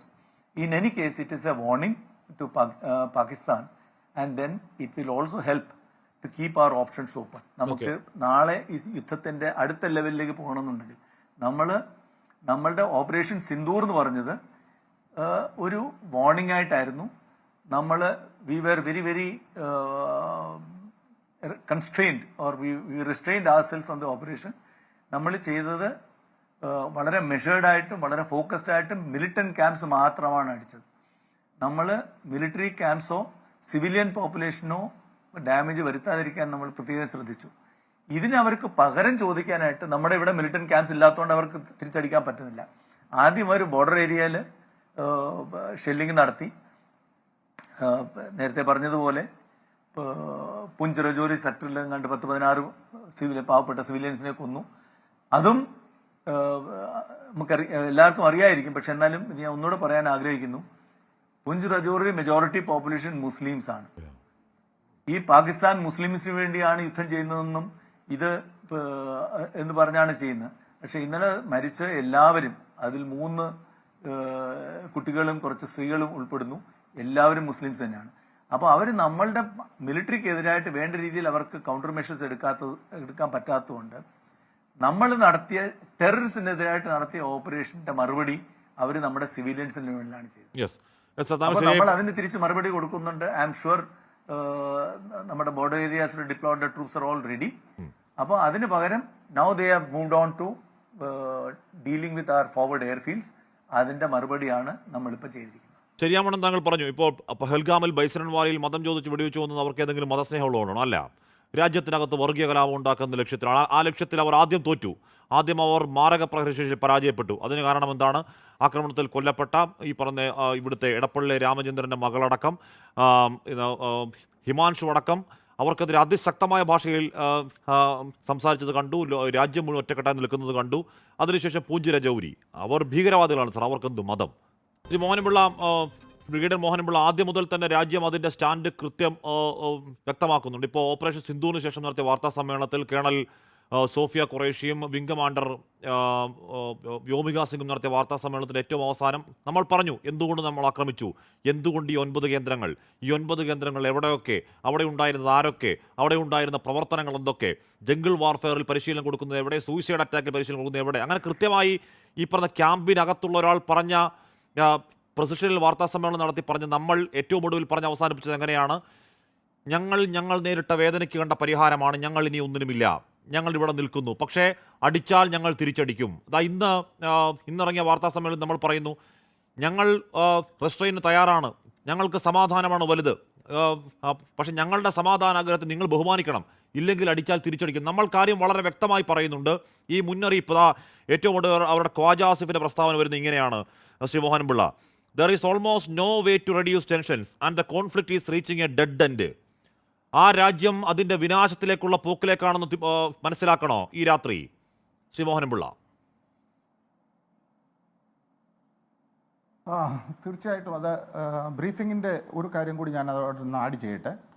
നമ്മൾ പഹൽഗാമിൻ്റെ റിപ്ലൈ ആയിട്ടല്ല അത് ശരിക്കും പറഞ്ഞ് ഇത് കൊടുത്തിരിക്കുന്നത്. നമ്മൾ അക്ഷർധാം തൊട്ടുള്ള സ്ലൈഡ് പുറകിൽ പ്രൊജക്റ്റ് ചെയ്ത് കാണിച്ചു. കാര്യം ഈ പ്രശ്നങ്ങൾക്കെല്ലാം ഇത് തന്നെയല്ല, നമ്മൾ അക്ഷർധാം മുതൽ വർഷങ്ങൾക്ക് മുമ്പുള്ള എല്ലാ ഈവൻസിനും റെസ്പോൺസിബിൾ ആയിട്ടുള്ള ഒരു ഈ ടെററിസ്റ്റുകളെ അവരെ മാത്രമാണ് നമ്മൾ ഹണ്ട് ചെയ്യുന്നതെന്ന് കാണിക്കുവാനായിട്ട് പ്രത്യേകം ശ്രദ്ധിച്ചിട്ടുണ്ട്. നോട്ട് ഓൺലി പഹലമ മീൻസ് അതിനകത്ത് ഒരു ഫാക്ടർ എന്നാണ് ഞാൻ മനസ്സിലാക്കുന്നത്. ഒന്ന്, അതുപോലെ തന്നെ ഇതിനകത്ത് ഉള്ള മോസ്റ്റ് ടെക്നിക്കൽ ആസ്പെക്റ്റും and why we are not directly going to the war അത് ശരത് സാർ ഓൾറെഡി എക്സ്പ്ലെയിൻ ചെയ്ത് കഴിഞ്ഞു. That is very clear and ample. ഞാൻ വേറൊരു ആംഗിളിലാണ് ഇതിനെ കാണുന്നത്. അതായത് ഈ ടെററിസ്റ്റ് അറ്റാക്ക് നമ്മൾ സിന്ദൂർ നടത്തിയപ്പോൾ അവരൊരിക്കലും പ്രതീക്ഷിച്ചില്ല മുറിത്കയിൽ ഇത്രയും കാഷ്വാലിറ്റി ഉണ്ടാകും. അപ്പോഴാണ് അവർ ഡിക്ലെയർ ചെയ്തത് തന്നെ നമുക്ക് മനസ്സിലായി. ഇപ്പോഴാണ് 1 by 1 ആയിട്ട് മേളിലോട്ട് കയറി വരുന്നത്. അതായത് കണ്ടഹാർ എയർ ഹൈജാക്കിൽ കൺട്രോൾ ചെയ്തതും പാർലമെന്റ് അറ്റാക്കിൽ കൺട്രോൾ ചെയ്തതും അതുപോലെ തന്നെ മസൂദ് അസറിന്റെ സഹോദരനും സഹോദരിയും എല്ലാവരും ഉണ്ടായിരുന്ന ഒരു അറ്റാക്ക്. മസൂദ് അസർ ഒരു പക്ഷേ ഈ കൂട്ടത്തിൽ ഉണ്ടായിരിക്കാം, മേ ബി ഹോസ്പിറ്റലൈസ്ഡ് ആയിരിക്കാം, വി ഡോണ്ട് നോ. ഈ never came in lime light. അത് ഒരു മേജർ ഫാക്ടറാണ്. അപ്പോൾ അത് കണ്ടിട്ടാണ് ഇമ്മീഡിയറ്റ്ലി ഈ ടെററിസ്റ്റാൻ്റെ വസീർ ആദം പറഞ്ഞത്, നിങ്ങൾ പ്രൊവോക്ക് ചെയ്യാതിരിക്കുകയാണെന്നുണ്ടെങ്കിൽ ഞങ്ങൾ നോർമൽസിക്ക് വേണ്ടി തയ്യാറാണ്. പക്ഷേ അവിടെ ഈ 2 ഫാക്ടേഴ്സാണ്, not only political factors. Political head അല്ല അവിടെ, ഈ ജിഹാദി ജനറൽ നിയന്ത്രിക്കുന്ന ടെററിസ്റ്റ് ഹെഡ്, അവരാണ് കാര്യങ്ങൾ തീരുമാനിക്കുന്നത്. ഇത്രയും ടെററിസ്റ്റിന് നഷ്ടമുണ്ടായതുകൊണ്ടാണ് ഒന്നുകൂടി കൂട്ടി വായിക്കണം ഇന്ന് നടന്നത്. അതായത് അൽ-ഖ്വയ്ദ ഓപ്പണായിട്ട് പറയുന്നു ടു ഡു ജിഹാദ് അഗനിസ്റ്റ് ഇന്ത്യ എന്ന് പറഞ്ഞു. അപ്പോൾ ഈ കാര്യം വരുമ്പം എല്ലാവരും ഒന്നെന്ന് പറഞ്ഞ മാതിരി ഈ കാര്യം വരുമ്പോൾ ഈ ടെററിസ്റ്റുകൾ എല്ലാവരും കൂടി ഒന്നാണ്. അതാണ് നമ്മൾ ഇപ്പം ഓൾറെഡി നമ്മൾ ഇപ്പോഴും still we are saying that. പക്ഷെ നമ്മൾ അടിക്ക് തിരിച്ചടി മാത്രമാണ് കൊടുത്തിട്ടുള്ളത്. അപ്പം ഞാനത് ഒന്നുകൂടി അത് ആഡ് ചെയ്ത് പറയുന്നു. കാര്യം they will target India again tonight or tomorrow again, there is no doubt in to it.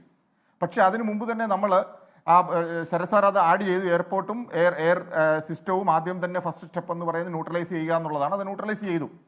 പക്ഷേ ഇനിയും പ്രൊവോക്കേഷന് മുതിർന്നാൽ ഇന്ത്യൻ എയർഫോഴ്സിന്റെ പറവകൾ ഉണ്ടാവും. ഈ പറവകളെല്ലാം ന്യൂട്രലൈസ് ചെയ്ത എയർ സ്പേസിൽ, ടെററിസ്റ്റാന്റെ എയർ സ്പേസിൽ പറന്ന് നടന്ന് വേണ്ട പണികൾ ചെയ്ത് തിരിച്ചു വരും. അതിനകത്ത് അപ്പോൾ അൾട്ടിമേറ്റ്ലി വരാൻ പോകുന്നത് എന്താണ്? ഞാൻ വിഷ്വലൈസ് ചെയ്യുന്നത്, ഇത് നല്ല രീതിയിൽ പോവുകയാണെങ്കിൽ നമ്മളുടെ attack one target, important target, അത് ശരത് സാർ മിസ് ചെയ്താണോ എന്നറിയില്ല. We are always aiming for Rawalpindi, the army headquarter of the Terroristan. അവിടെ അടുത്താണ് ടാർഗറ്റ് മാറിയിട്ടേ ഉള്ളൂ. നിങ്ങൾ അങ്ങനെ എൻജോയ് ചെയ്യേണ്ട എന്ന് പറഞ്ഞ് ക്രിക്കറ്റ് ഫീൽഡ് വരെ തീർത്തു കഴിഞ്ഞു. ഇനിയും അടുത്ത ടാർഗറ്റും ഉണ്ട്. അതിനകത്തൊന്നും പ്രത്യേകിച്ചിട്ടൊന്നും പോകേണ്ട കാര്യമില്ല. പക്ഷേ മര്യാദയുടെ ഭാഷയിൽ പറഞ്ഞാൽ അവർക്ക് മനസ്സിലാകത്തില്ല എങ്കിൽ ആ രീതിയിൽ തന്നെ പറഞ്ഞു കൊടുക്കണം. അതിന്റെ ആൻസർ കിട്ടിയേ പറ്റൂ എന്നുണ്ടെന്നുണ്ടെങ്കിൽ കിട്ടുകയും ചെയ്യും. പക്ഷേ I'm afraid about the future of this Terroristan.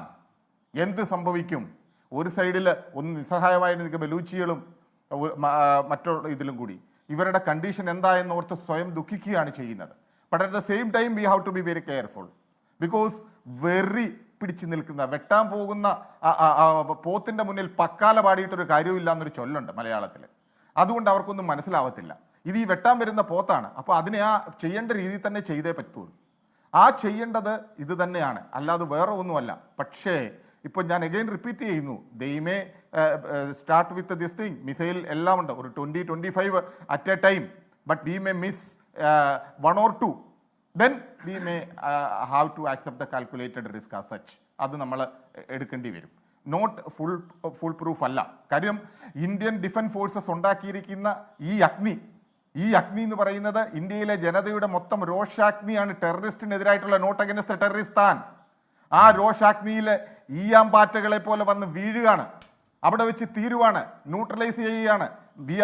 we made such kind of a fire and they are coming like ഈയാമ്പാറ്റ വന്ന് വീഴുന്നു. തീ കൊളുത്തി വെച്ചത് അവരാണ്. ശരിക്കും അവർ നേരത്തെ ഏറ്റുമുട്ടൽ നടത്തുന്നുണ്ട് സൈനിക കേന്ദ്രങ്ങൾക്ക് നേരെ, അവർ ഗന്ദർബാലിൽ ഒക്കെ ചെയ്തിട്ടുണ്ട്. പക്ഷേ ഇക്കുറി അവ അങ്ങനല്ല.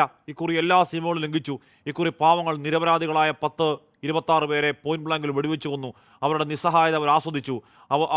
കുറേയധികം വൈധവ്യങ്ങൾ ഉണ്ടാക്കി, കുറേയധികം സിന്ദൂരങ്ങൾ മായ്ച്ചു. എന്നിട്ടത് ബാക്കി രാജ്യത്തോട് പോയി പറയാൻ ബാക്കിയുള്ളവരെ വെറുതെ വിട്ടു. അങ്ങനെ കുറേ നിസ്സംസ ഹൈനിയസ് ആക്ട് ആയിരുന്നു. അതിന് മാപ്പില്ല. ശ്രീ എൻ വി നായർ, ഇവിടെ ഇവരുടെ എയർ ഡിഫൻസ് അമ്പയ പരാജയമാണെന്നതിന് ഇപ്പോൾ മാത്രമല്ലല്ലോ. നമ്മൾ ഈ 9 കേന്ദ്രങ്ങൾ ആക്രമിക്കുന്നതിന് മുൻപ് പാകിസ്ഥാൻ എയർഫോഴ്സ് അവരോട് ഒരു ട്വീറ്റ് ഇടുന്നുണ്ട്. Sleep tight Pakistan, PAF is awake എന്ന് അവർ ട്വീറ്റിട്ട് ഏതാനും മിനിറ്റുകൾക്കപ്പുറമാണ് 9 കേന്ദ്രങ്ങൾ അടിച്ചത്. ഈ പറയുന്ന പാകിസ്ഥാൻ ജാഗരൂകമായി, അവരുടെ എയർ ഡിഫൻസ് സംവിധാനങ്ങൾ ജാഗരൂകമായി ഇരിക്കുമ്പോഴാണ് കൃത്യം ഒരു ക്ലിനിക്കൽ പ്രിസിഷനിൽ 9 കേന്ദ്രങ്ങളിലും നമ്മുടെ ഈ പറയുന്ന മിസൈലുകൾ പോയി വീണ് തകർത്ത് തരിപ്പണമാക്കിയത്. അതുകൊണ്ട് അവരുടെ എയർ ഡിഫൻസ് തമാശയാണ് നമുക്ക് നേരത്തെ അറിയാം. അതൊന്നുകൂടി ഈ ദിവസം ഇപ്പോൾ ലാഹോറിൻ്റെ എയർ ഡിഫൻസ് അടക്കം, സിയാൽകോട്ട് എയർ ഡിഫൻസ് അടക്കം ഡിഫ്യൂസ് ചെയ്ത് ഒരിക്കൽ കൂടി തെളിയിക്കുന്നു. ഇതുകൊണ്ടെങ്കിലും പാകിസ്ഥാൻ എന്ന രാജ്യം ഇന്ത്യയോട് നേർക്കുനേർ നിൽക്കാൻ ഞങ്ങൾക്ക് കരുത്തില്ല, ഒന്ന് അടങ്ങിയിരിക്കാം എന്ന ഒരു വിവേക ബുദ്ധി അവർക്കുണ്ടാകുമെന്ന് കരുതാമോ ശ്രീ എൻ വി നായർ? തീർച്ചയായിട്ടും നമുക്കത് എക്സാമിൻ ചെയ്യാം. പാകിസ്ഥാനിൻ്റെ ഒരു ഹിസ്റ്ററി നമുക്ക് നോക്കണം. ഇപ്പോഴത്തെ പോക്ക് അവരെ കൊണ്ടുപോകുന്നത് ഒരു കൺവെൻഷണൽ വാറിലേക്കാണ്. കൺവെൻഷണൽ വാറിൽ ഇന്ത്യൻ ആർമിയെ തോൽപ്പിക്കാൻ പറ്റില്ല എന്ന് 1979 ജനറൽ സിയാവുൾ ഹക്ക് അങ്ങേര് മനസ്സിലാക്കിയത് കൊണ്ടാണല്ലോ കൺവെൻഷണൽ വാറിന് പോകണ്ട, we will trouble India by 1000 cuts. അന്ന് ഈ 89 അങ്ങനെയാണ് ഈ 89 നമ്മളൊക്കെ ഈ ഭീകരവാദങ്ങളും കാശ്മീരിൽ അങ്ങനെ ഉണ്ടാകുന്നത്. ആക്ച്വലി നോക്കിയാൽ നമുക്ക് നഷ്ടങ്ങൾ, നമ്മൾ പങ്കെടുത്ത വാറുകളെ എല്ലാം കൂടെ കാഷ്വാലിറ്റി നോക്കുമ്പോൾ അതിൽ കൂടുതൽ കാഷ്വാലിറ്റി നമുക്ക് കാശ്മീരിൽ സെക്യൂരിറ്റി ഫോഴ്സസിന് വന്നിട്ടുണ്ട്. ഞാൻ അവിടെ പറഞ്ഞതുപോലെ ഒരു യൂണിറ്റ് കമാൻഡ് ചെയ്തിട്ടുണ്ട്, ഒരു ബ്രിഗേഡ് കമാൻഡ് ചെയ്തിട്ടുണ്ട്. CCRT ആയിരുന്നു 15 കോറിൻ്റെ. അപ്പോൾ അവിടെ എന്താണ് നടക്കുന്നതെന്ന് ഞാൻ G1 ops training headquarter northern കമാൻഡിലായിരുന്നു. അപ്പോൾ ഹയർസ്റ്റ് ലെവലിൽ നമ്മൾ കണ്ടിട്ടുണ്ട്. അന്ന് ഒരു ജസ്റ്റ് ഫോർ ഇൻഫർമേഷൻ നമ്മുടെ പ്രേക്ഷകരുടെ, നമ്മൾ ഏതാണ്ട് 83,000 AK-47 നമ്മൾ കൈവശപ്പെടുത്തിയിട്ടുണ്ട്. അത്ര ഏതാണ്ട് 10,000 മിലിറ്റൻസിനെ നമ്മൾ കൊന്നിട്ടുണ്ട്. അങ്ങനെയുള്ള ഒരു രീതിയിലായിരുന്നു ഇത്. എന്നാലും ഒരു മുൻകൈ ഇതിൽ എന്ന് പറഞ്ഞാൽ മിലിറ്റൻസിന് എപ്പോഴും ഒരു സർപ്രൈസ് ഉണ്ട്. നമുക്ക് അവിടെ ഓപ്പറേറ്റ് ചെയ്തുകൊണ്ടിരിക്കുമ്പോൾ ഇനീഷ്യേറ്റീവ് അവരാണ്. ആദ്യം IED പൊട്ടിക്കുന്നവരായിരിക്കും, ആദ്യത്തെ വോളി ഓഫ് ഫയർ ചെയ്യുന്നവരായിരിക്കും, പിന്നെ നമ്മുടെ റിയാക്ഷനാണ്. പിന്നെ ഇന്ത്യൻ ആർമിയുടെ ഒരു സംസ്കാരം ഞാൻ ഈ പറഞ്ഞ പോലെ ശരത്തിനും എല്ലാം വളരെ നന്നായിട്ട് അറിയാവുന്നതാണ്. നമ്മുടെ വൺ ഹാൻഡ് ബിഹൈൻഡാണ് നമ്മൾ മനുഷ്യത്വത്തോടു കൂടിയാണ്, നമ്മുടെ ആളുകളാണ്, കാശ്മീരികൾ എന്ന രീതിയിലാണ് അവരോട് പെരുമാറിയിട്ടുള്ളത്. അതിൽ കുറച്ച് പേരെങ്കിലും ഓവർ ഗ്രൗണ്ട് വർക്കേഴ്സും അവർക്ക് ഹെൽപ്പ് ചെയ്യുന്നവരും പല രീതിയിൽ അവരുടെ മിലിറ്റൻസിൻ്റെ പേടിപ്പെടുത്തൽ കൊണ്ടാവാം, വൈകാരികപരമാകാം, എന്താണെങ്കിലും അത് ഉണ്ട് ഫോർ എ സർട്ടൻ തിങ്. അപ്പോൾ പിന്നെ 1947 നമ്മൾ രണ്ടും ഒരുപോലെ സ്വതന്ത്രരായവരാണ്. അവർ ഒരു ഇസ്ലാമിക് രാഷ്ട്രമാകാൻ തീരുമാനിച്ചു. 1/3 അസറ്റ് മുഴുവനും കൊടുത്തു. കോമ്പൻസേഷൻ ഗാന്ധിജി നമ്മളെ കൊണ്ട് കൊടുപ്പിച്ചു. അപ്പോൾ ഒരുപോലെ പാരലായിട്ട് നന്നായിട്ട് വളരേണ്ട അവരുടെ വിശ്വാസം ഇസ്ലാമികമാകട്ടെ, പക്ഷേ ഇങ്ങനെ ഒരു നെയ്ബർ അവരുടെ പേര് നമ്മളെല്ലാവരും ഇപ്പോൾ മുസ്ലിം ആണെങ്കിലും ബേസിക്കലി ഹിന്ദു രക്തമാണ് എല്ലാവരിലും ഉള്ളത്. ഇവിടെ കൺവേർട്ട് ചെയ്തുള്ള ആൾക്കാരാണ് ഇവിടുത്തെ എല്ലാ മുസ്ലിങ്ങളും. അപ്പോൾ നമ്മുടെ സംസ്കാരം ഒന്നാണ്. പക്ഷേ അവിടെ ഒരു 58-ലാണ് general Ayub Khan field marshal ഏറ്റെടുക്കുന്നത്. അതിനോടുകൂടി യാഹ്യ ഖാൻ വന്നു. ഒരു 71 വരെ അവരുടെ ഒരു ഭരണമായിരുന്നു. അത് കഴിഞ്ഞിട്ട് കുറച്ചു കാലം ഭുട്ടോ അവരുടെ ഒരു ഇതുണ്ടായിരുന്നു. പിന്നെ വരുന്നു സിയാവുൽ ഹക്ക്. അദ്ദേഹമാണ് ഈ ഇസ്ലാമിൻ്റെ മതത്തെ ആർമിയുമായിട്ട് ബന്ധിക്കുന്നത്. 71 93,000 പ്രിസണേഴ്സ് വാർ നമുക്കുണ്ടായിരുന്നു. അതിനെ നമുക്ക് ക്യാപിറ്റലൈസ് ചെയ്യാൻ പറ്റിയില്ല. അന്ന് അതെനിവേ now we cannot go back in time. അപ്പോൾ ഇപ്പോഴത്തെ സ്ഥിതി പരിശോധിച്ച് നോക്കൂ. നമ്മുടെ ഇക്കോണമി 4 ട്രില്യൺ ആയിട്ടാണ് ഇപ്പോൾ പോയിക്കൊണ്ടിരിക്കുന്നത്. എത്തിയോന്ന് എനിക്കിപ്പോൾ ശരിക്കറിയില്ല. സത്യമാണ്. മാത്രമല്ല നമ്മൾ പിടിച്ചെടുത്ത ആ പാക് പട്ടാളക്കാരെ നമ്മൾ കൊടുത്തു, നമ്മൾ പിടിച്ചെടുത്ത സ്ഥലം വെറുതെ വിട്ടു. എന്നിട്ടും ആ അസഹിഷ്ണുതയ്ക്ക് അവർ കാണിച്ച നെറുകേടിന് മറുപടി കൊടുക്കാൻ സമയം അങ്ങേയറ്റമാണ് തർക്കമാക്കാരുത്. എനിക്ക് ശരത്ചന്ദ് അല്പസമയം മുൻപ് ഒരു വീഡിയോ കണ്ടു. ഉറപ്പായ മനുഷ്യജീവനാണ്, കാണുമ്പോൾ എന്താണ് അത്ര സുഖകരമല്ലെങ്കിൽ കൂടിയും 5ഓളം പാക് സേനാംഗങ്ങളെ ഈ പറയുന്ന BLAയുടെ സ്നിപ്പർമാർ വെടിവെച്ച് കൊല്ലുന്ന ദൃശ്യങ്ങളാണ്. ഈ പാറ്റയെ കൊല്ലുന്ന ലാഘവത്തിൽ കൊല്ലുകയാണ്. നമ്മൾ കഴിഞ്ഞൊരു ദിവസം കണ്ടു ഒരു ട്രക്ക് നിറയെ പാക് മിലിറ്ററി പോകുന്ന അത് സ്ഫോടനം നടത്തി അവരെ മൊത്തം കൊന്നുകളയുന്ന ദൃശ്യങ്ങൾ. അവിടുത്തെ ഒരു പ്രവിശ്യ ഇപ്പോൾ BLAയുടെ കൈവശമാണ്. എന്ന് പറഞ്ഞാൽ ആ മേഖല ഒന്നാകെ പുകഞ്ഞുകൊണ്ടിരിക്കുകയാണ്. അതല്ലാതെ വെള്ളം കിട്ടാത്ത സിന്ധു പ്രവിശ്യയിലെ ജനം മുഴുവൻ തെരുവിലാണ്. അവർ അവിടുത്തെ ഭരണകൂടത്തിനെതിരായ സമരത്തിലാണ്. അവിടുത്തെ പാക് പോലീസ് ഇറങ്ങി അവരുടെ തല അടിച്ചു പൊട്ടിക്കുകയാണ്. ആ രാജ്യം അങ്ങനെ അസ്വസ്ഥപ്പെട്ട് രാഷ്ട്രീയമായി ഇതിനു മുമ്പ് തന്നെ രാഷ്ട്രീയ സങ്കീർണാവസ്ഥയിൽ നിൽക്കുന്ന രാജ്യമാണ്. അസീം മുനീർ എന്ന് പറയുന്ന ഒരു വിവേകമില്ലാത്ത പട്ടാള മേധാവി അവരുടെ തലയിരിക്കുന്നു. ഷഹബാസ് ഷെരീഫും ദേശീയ അസംബ്ലിയും ഒന്നാകെ തീരുമാനിച്ച് യുദ്ധം വേണ്ട തീരുമാനിച്ചതിന് ഒരുപക്ഷെ അസീം മുനീർ എന്ന് പറയുന്ന ഈ വിദ്വേഷക്കാരൻ അത് കേൾക്കണമെന്നില്ല. ഏതളവ് വരെ പാകിസ്ഥാൻ പോകും എന്ന് നമ്മൾ പ്രതീക്ഷിക്കണം ശ്രീ ശരത്ചന്ദ്?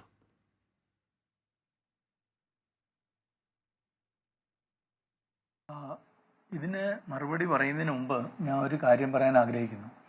അപ്പോൾ ബ്രിഗേഡിയർ മോഹൻപിള്ള പറഞ്ഞിരുന്നു നമ്മളുടെ എയിം റാവൽപിണ്ടിയാണെന്ന്. റാവൽപിണ്ടി അവരുടെ ആർമി ഹെഡ്ക്വാർട്ടറാണ്.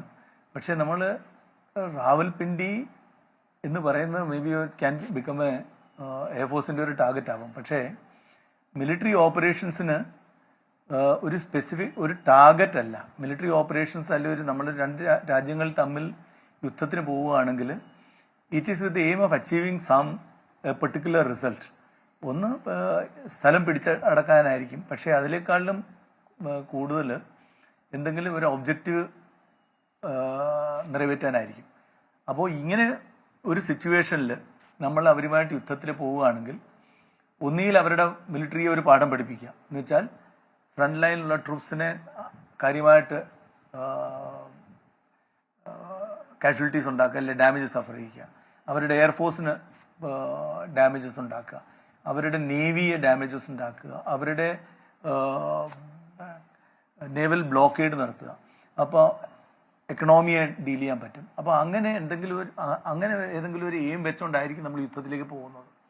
അപ്പോൾ basically two course the adversary to come to a negotiating table and negotiate on terms which are acceptable to us. അല്ലെ നമ്മളുടെ ഇൻട്രസ്റ്റ് അവരെ അടിച്ചേൽപ്പിക്കാനായിട്ടാണ് യുദ്ധം തുടങ്ങുന്നത്. അപ്പോൾ ഒരു കോംപ്രിഹെൻസീവ് വിക്ടറി, പൂർണ്ണമായും ഒരു ജയം നമുക്ക് കിട്ടുകയാണെങ്കിൽ നമ്മൾ എന്ത് ആഗ്രഹിക്കുന്നത് അവരുടെ മേളിൽ അടിച്ചേൽപ്പിക്കാൻ പറ്റും. ഉദാഹരണമാണ് 1971 യുദ്ധം. പക്ഷേ സാധാരണ ആ ഒരു ലെവൽ ഈ വന്ന കാലത്ത് പോകാൻ വളരെ ബുദ്ധിമുട്ടാണ്. നമ്മുടെ യുക്രൈൻ വാർ നമ്മൾ കണ്ടുകൊണ്ടിരിക്കുകയാണ്. 3 വർഷമായിട്ട് ഒരു തീരുമാനത്തിലെത്താൻ പറ്റുന്നില്ല. അപ്പോൾ കുറേ നാശനഷ്ടങ്ങൾ സംഭവിക്കുമ്പോഴും ഒരു എക്സ്റ്റേണൽ പ്രഷേഴ്സൊക്കെ വരുമ്പോഴും രണ്ട് രാജ്യങ്ങൾ തമ്മിൽ ഡിസ്കസ് ചെയ്തിട്ട് എന്നിട്ട് Hoover is having N advantage അദ്ദേഹത്തിന് അവരുടെ കൂടുതൽ പോയിന്റ്സ് അക്സെപ്റ്റ് ചെയ്യും, മറ്റവരുടെ കുറച്ച് പോയിന്റ്സ് അക്സെപ്റ്റ് ചെയ്യും ചെയ്തിട്ട് ഒരു സീസ് ഫയറിലേക്ക് പോകും. അങ്ങനെയാണ്. അല്ലാതെ നമ്മൾ ഇപ്പോൾ അവർക്കൊരു മെസ്സേജ് കൊടുക്കാനായിട്ട് ആർമി ഹെഡ് ക്വാർട്ടറിൽ ബോംബിടിയോ എന്തെങ്കിലും ചെയ്യാം. പക്ഷേ അത് വെച്ചൊരു കാര്യമായിട്ടൊരു ഡാമേജ് ഒരു ഡയറക്റ്റ്ലി യുദ്ധത്തിന് അത് ബാധിക്കില്ല. ഒന്ന്. രണ്ടാമത്തത്, ഇപ്പോൾ ഹാഷ്മി ചോദിച്ചിരുന്നു ബലൂചിസ്ഥാൻ ലിബറേഷൻ ആർമി ഓപ്പറേഷൻ നടത്തിയെന്നും എത്രയോ പേര് കാഷ്വാലിറ്റീസ് ആക്കിയെന്നും അവരുടെ ഫോട്ടോഗ്രാഫ്സ് പിക്ചേഴ്സ് കണ്ടെന്നും. ഇത് തന്നെയാണ് അവരുടെ ഭയം. പാകിസ്ഥാന്റെ വെസ്റ്റേൺ ബോർഡർ ദുരാൻ ലൈനോട് ചേർന്ന്, ഖൈബർ പഖ്തൂൺവയാണ്, അതുപോലെ തന്നെ സൗത്ത് വെസ്റ്റിൽ ബലൂചിസ്ഥാനുണ്ട്. ഇത് രണ്ടും റെസ്ട്രീവ് ഏരിയസ് ആണ്. രണ്ടിൽ ഒരുപാട് ട്രൈബൽ പോപ്പുലേഷനും അവരെ ഒരു നാഷണൽ മെയിൻ സ്ട്രീമിലേക്ക് അവർ ഇൻകോർപ്പറേറ്റ് ചെയ്യാൻ അവർക്ക് ഇതുവരെ കഴിഞ്ഞിട്ടില്ല. മാത്രമല്ല ഇവരുടെ ഡിമാൻഡ് അക്സെപ്റ്റ് ചെയ്യോ അല്ലെ ഒരു പൂർണ്ണമായൊരു ഡെമോക്രസി ഇല്ലാത്ത സ്ഥിതിക്ക് അവരുടെ പ്രോബ്ലംസ് അഡ്രസ് ചെയ്യുന്നതിന് പകരം ഇവർ മിലിറ്ററി ഫോഴ്സ് വെച്ച് അവരെ കീഴടക്കാനാണ് ശ്രമിച്ചിട്ടുള്ളത്. അങ്ങനെ ഇപ്പോൾ ബലൂചിസ്ഥാനിൽ നമ്മൾ കുറച്ച് നാൾ മുമ്പ് കണ്ടു അവരൊരു ട്രെയിൻ വരെ ഹൈജാക്ക് ചെയ്യുന്നുള്ള കാര്യം. അപ്പോൾ അവിടെ ഉള്ള പ്രോബ്ലംസ് നേരിടാനായിട്ട് പാകിസ്ഥാന്റെ ആർമിയാണ് അവിടെ ഡിപ്ലോയ് ആയിട്ടുള്ളത്. അവിടെ ഡിപ്ലോയ് ചെയ്തിട്ടുള്ള ആർമിയാണ് ഇവരുടെ റിസർവ്സ് ആയിട്ട്. നമ്മൾ യുദ്ധം ചെയ്യുമ്പോൾ സാധാരണ കുറെ ആൾക്കാർ ബോർഡറിൽ കാണും, നമ്മളെ നേരിടാനും നമ്മളുടെ ഒരു ഷാലോ ഏരിയാസ് ക്യാപ്ചർ ചെയ്യാനായിട്ടൊക്കെ. പക്ഷേ മെയിൻ ഓപ്പറേഷൻസ് നടത്താൻ പോകുന്ന ഈ റിസർവ് ഫോർമേഷൻസ് ആണ്. ഒന്നുകിൽ നമ്മളെ എവിടെയെങ്കിലും നമുക്ക് സക്സസ് കിട്ടിക്കഴിഞ്ഞാൽ നമ്മളെ നേരിടാനോ, അല്ലേ നമുക്ക് സക്സസ് കിട്ടാൻ കൗണ്ടർ ചെയ്തുകൊണ്ട് വേറെ വല്ല സ്ഥലത്തും ഇന്ത്യൻ ഏരിയ ക്യാപ്ചർ ചെയ്യാൻ ഈ റിസർവ് ഫോർമേഷൻസിനാണ് ഉപയോഗിക്കുന്നത്. ഇപ്പോൾ ഖൈബർ പഖ്തൂൺവായിലും ബലൂചിസ്ഥാനിലും മിലിറ്റൻസിനെ നേരിടാനായിട്ട് ഈ ഫോഴ്സസ് ആണ് അവിടെ ഡിപ്ലോയ്ഡ് ആയിരിക്കുന്നത്. ഇപ്പോൾ ഇന്ത്യൻ ബോർഡറിൽ പ്രശ്നം ഉണ്ടായപ്പോൾ തീർച്ചയായിട്ടും അവിടുന്ന് കുറേ ആൾക്കാരെ അവരുടെ ഈസ്റ്റേൺ ബോർഡർ വെച്ചാൽ ഇന്ത്യ ആയിട്ടുള്ള ബോർഡറിലേക്ക് അവർ വിളിച്ചു കാണും.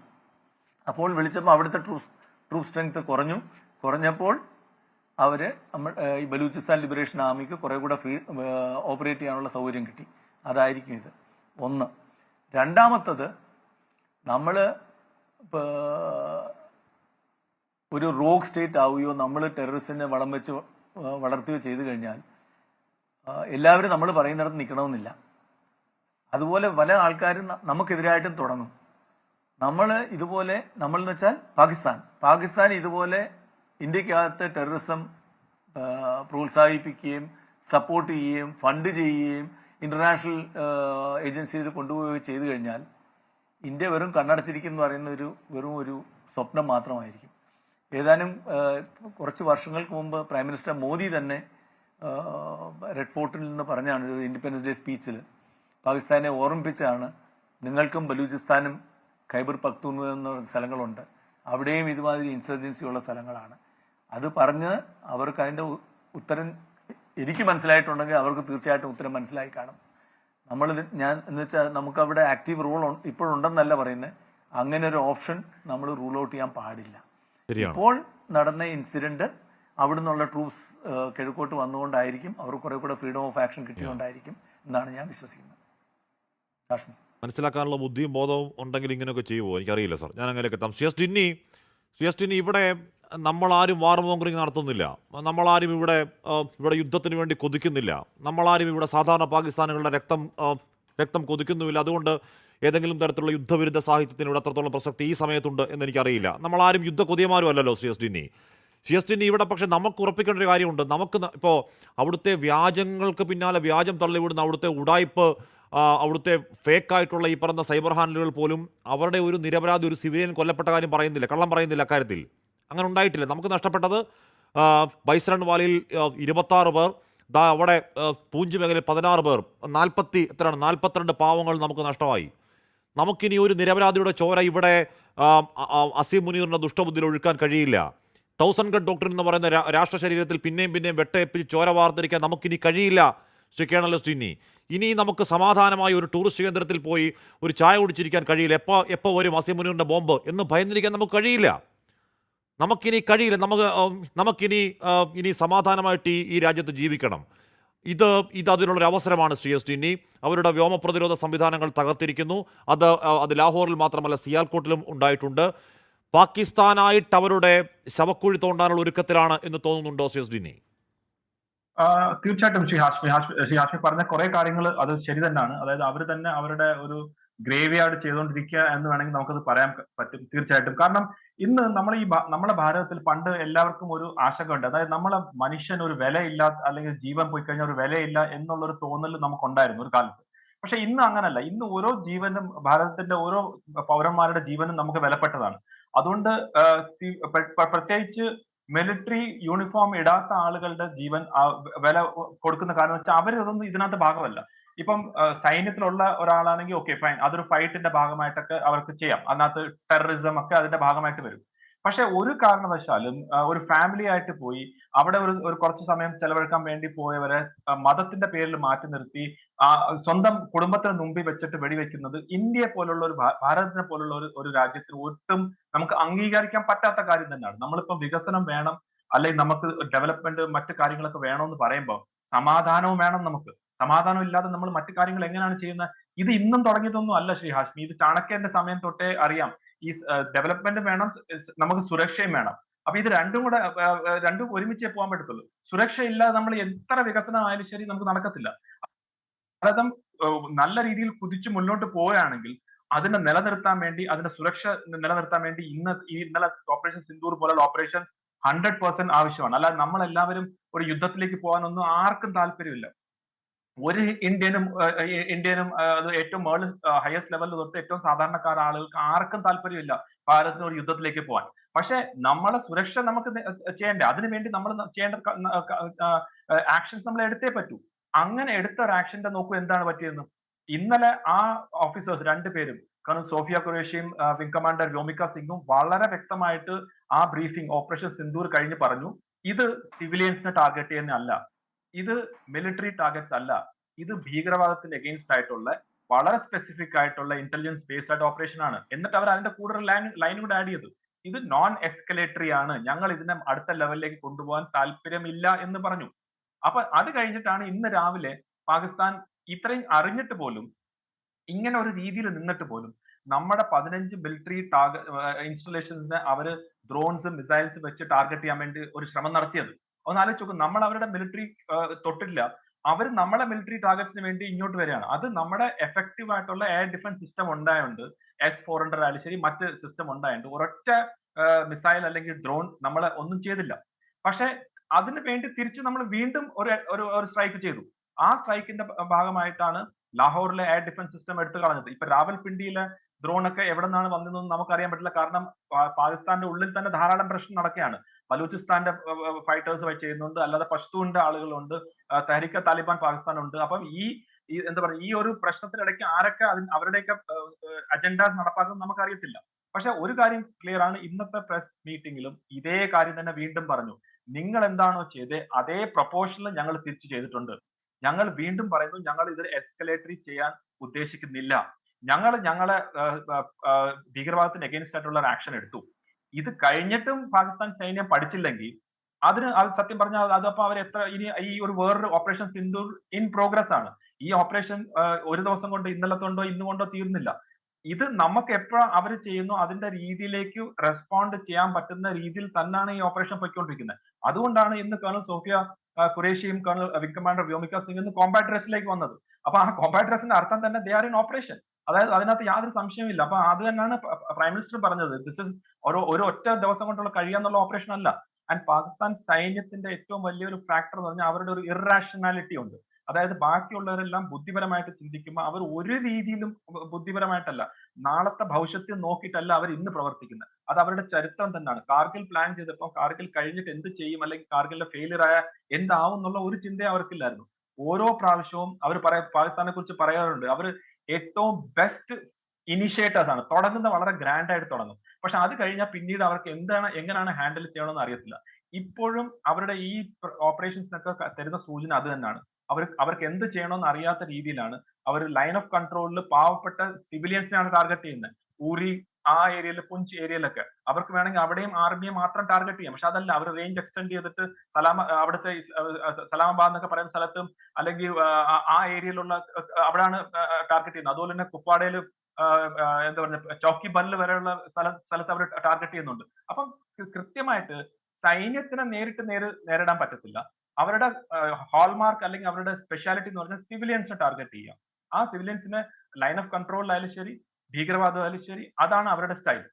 അപ്പൊ അതിന് ഒരു ലിമിറ്റ് വേണ്ട യാഷ്മി. എത്ര എന്ന് പറഞ്ഞാൽ നമ്മൾ ഇങ്ങനെ അവരുടെ ഇതേ ഓരോ കാര്യങ്ങളും നമ്മൾ, അപ്പൊ അതെനിക്ക് തോന്നുന്നു ഇന്ന് ഇതൊരു ഒരു ക്രൈസിസിൽ ഒരു ഓപ്പർച്യൂണിറ്റി എന്ന് വിശ്വസിക്കുന്ന ഒരാളാണ്. ഈ പഹൽഗാം എന്നുള്ള ക്രൈസിസിനെ നമ്മൾ ഈ ഒരു ഭീകരവാദത്തിന്റെ അഗെയിൻസ്റ്റ് ആയിട്ടുള്ള നമ്മളെ അടുത്ത ലെവൽ ഓഫ് ഓപ്പറേഷൻസിന്റെ ഒരു ഓപ്പർച്യൂണിറ്റി ആയിട്ടാണ് ഞാൻ കാണുന്നത്. ഒരു clear message Pakistan ISI and Pakistan സൈന്യത്തിന്, ദാറ്റ് ഈ ഒരു രീതി ഇത് ഇനി കുറച്ച് എപ്പോഴും നിങ്ങൾക്ക് ഇങ്ങനെ ചെയ്യാൻ പറ്റത്തില്ല എന്നുള്ളതിന്റെ ഒരു മെസ്സേജ് ആണ് ഈ continued phase of operation Sindoor. അതായത് ഓപ്പറേഷൻ സിന്ദൂർ എപ്പം വരെ നമുക്ക് ആ ഡിറ്ററൻസ് കിട്ടുന്നില്ല, അത് അപ്പോഴും വരെ കണ്ടിന്യൂ ചെയ്യുന്നതെന്നാണ് എനിക്ക് തോന്നുന്നത്. അതിനകത്ത് പ്രത്യക്ഷനും അപ്രത്യക്ഷമായിട്ടുള്ള ഓപ്പറേഷൻ നടക്കുന്നുണ്ട്. അപ്രത്യക്ഷമായിട്ട് ധാരാളം കാര്യങ്ങൾ പാകിസ്ഥാന്റെ ഉള്ളിൽ നടക്കുന്നുണ്ട്. അത് പല കാര്യങ്ങളും നമുക്ക് പറയാൻ പറ്റാത്ത മാത്രമല്ല, ബലൂചിസ്ഥാൻ പ്രശ്നം ഇപ്പം പഹൽഗാമിന് ശേഷം വല്ലാതെ വർദ്ധിക്കുന്നുണ്ടല്ലോ. അപ്പോൾ നമുക്ക് നേരിട്ട് പറയാൻ കഴിയില്ല അത് ഏതെങ്കിലും ഇടപെടലുണ്ടോ എന്നുള്ള കാര്യം. പക്ഷേ അവർക്ക് എന്തെങ്കിലുമൊക്കെ ഇത്തരം കുതന്ത്രങ്ങൾ അറിയാമെങ്കിൽ ആ കുതന്ത്രങ്ക ബാപ്പ് ആണ് നമ്മൾ എന്ന് മാത്രം അവർ മനസ്സിലാക്കിയാൽ നല്ലത്. നമുക്ക് ഞാങ്ങയിലേക്ക് എത്താം സാർ. ശ്രീ ജോസഫ് ആന്റണി, ഇവിടെ ചൈന അവരുടെ ഉറ്റ സുഹൃത്താണല്ലോ. ചൈനയ്ക്ക് അവർ ഇപ്പോൾ ചൈന കൊടുത്ത എയർ ഡിഫൻസ് സംവിധാനമാണ് എന്താണ് HQ-16 പൊട്ടിപ്പൊളിഞ്ഞ് പാളീസായ അവിടെ ഇരിപ്പുണ്ട്. ചൈനയ്ക്ക് പറഞ്ഞു കൊടുത്തുകൂടെ? അല്ലെങ്കിൽ ഐക്യരാഷ്ട്രസഭയ്ക്ക് അവർക്ക് മനസ്സിലാവും, ഐക്യരാഷ്ട്രസഭയ്ക്ക് തമാശയാണ് എന്ന് പറഞ്ഞാൽ പോലും ഈ പറയുന്ന യുദ്ധം ആഗ്രഹിക്കാത്ത ബാക്കി ലോകരാജ്യങ്ങൾക്ക് പാകിസ്ഥാന് പറഞ്ഞ് മനസ്സിലായിക്കൂടെ? ഇത് നിങ്ങളുടെ നാശത്തിനുള്ള പോക്കാണ്, ഇത് ചെയ്യരുത്, ഇതുണ്ടാകുന്നത് ഈ ഏരിയയ്ക്ക് മാത്രമല്ല ലോക സമാധാനത്തിന് വരെ പ്രശ്നമുണ്ടാക്കുന്നതാണ് എന്ന് പറഞ്ഞ് മനസ്സിലാക്കി ബോധ്യപ്പെടുത്താൻ കഴിവുള്ള ഏതെങ്കിലും ഒരു രാഷ്ട്രമെങ്കിലും ലോകത്തുണ്ടോ ശ്രീ ജോസഫ് ആന്റണി?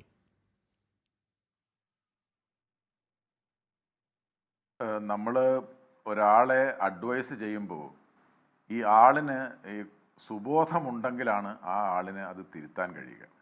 നമ്മൾ ഒന്ന് വളരെ ലളിതമായി നോക്കൂ. ബംഗ്ലാദേശ് എന്ന് പറയുന്ന രാജ്യം പാകിസ്ഥാനിൽ നിന്ന് വിഘടിച്ചു മാറിയ രാഷ്ട്രമാണ് ബംഗ്ലാദേശ്. സാമ്പത്തികമായി ഇന്ന് ബംഗ്ലാദേശ് എവിടെ നിൽക്കുന്നു? സാമ്പത്തികമായി ഇന്ന് പാകിസ്ഥാൻ എവിടെ നിൽക്കുന്നു? ബംഗ്ലാദേശ് പാകിസ്ഥാനേക്കാൾ വളരെ വളരെ മുന്നിൽ സാമ്പത്തികമായി വളർന്നിരിക്കുന്നു. പ്രധാനപ്പെട്ട ദക്ഷിണേഷ്യയിലെ പ്രധാനപ്പെട്ട ഒരു സമ്പദ് വ്യവസ്ഥയായി വളരെ വേഗം വളർന്നുകൊണ്ടിരിക്കുന്ന രാജ്യമായി ബംഗ്ലാദേശ് മാറിയിരിക്കുന്നു. എങ്ങനെ ബംഗ്ലാദേശ് മാറി?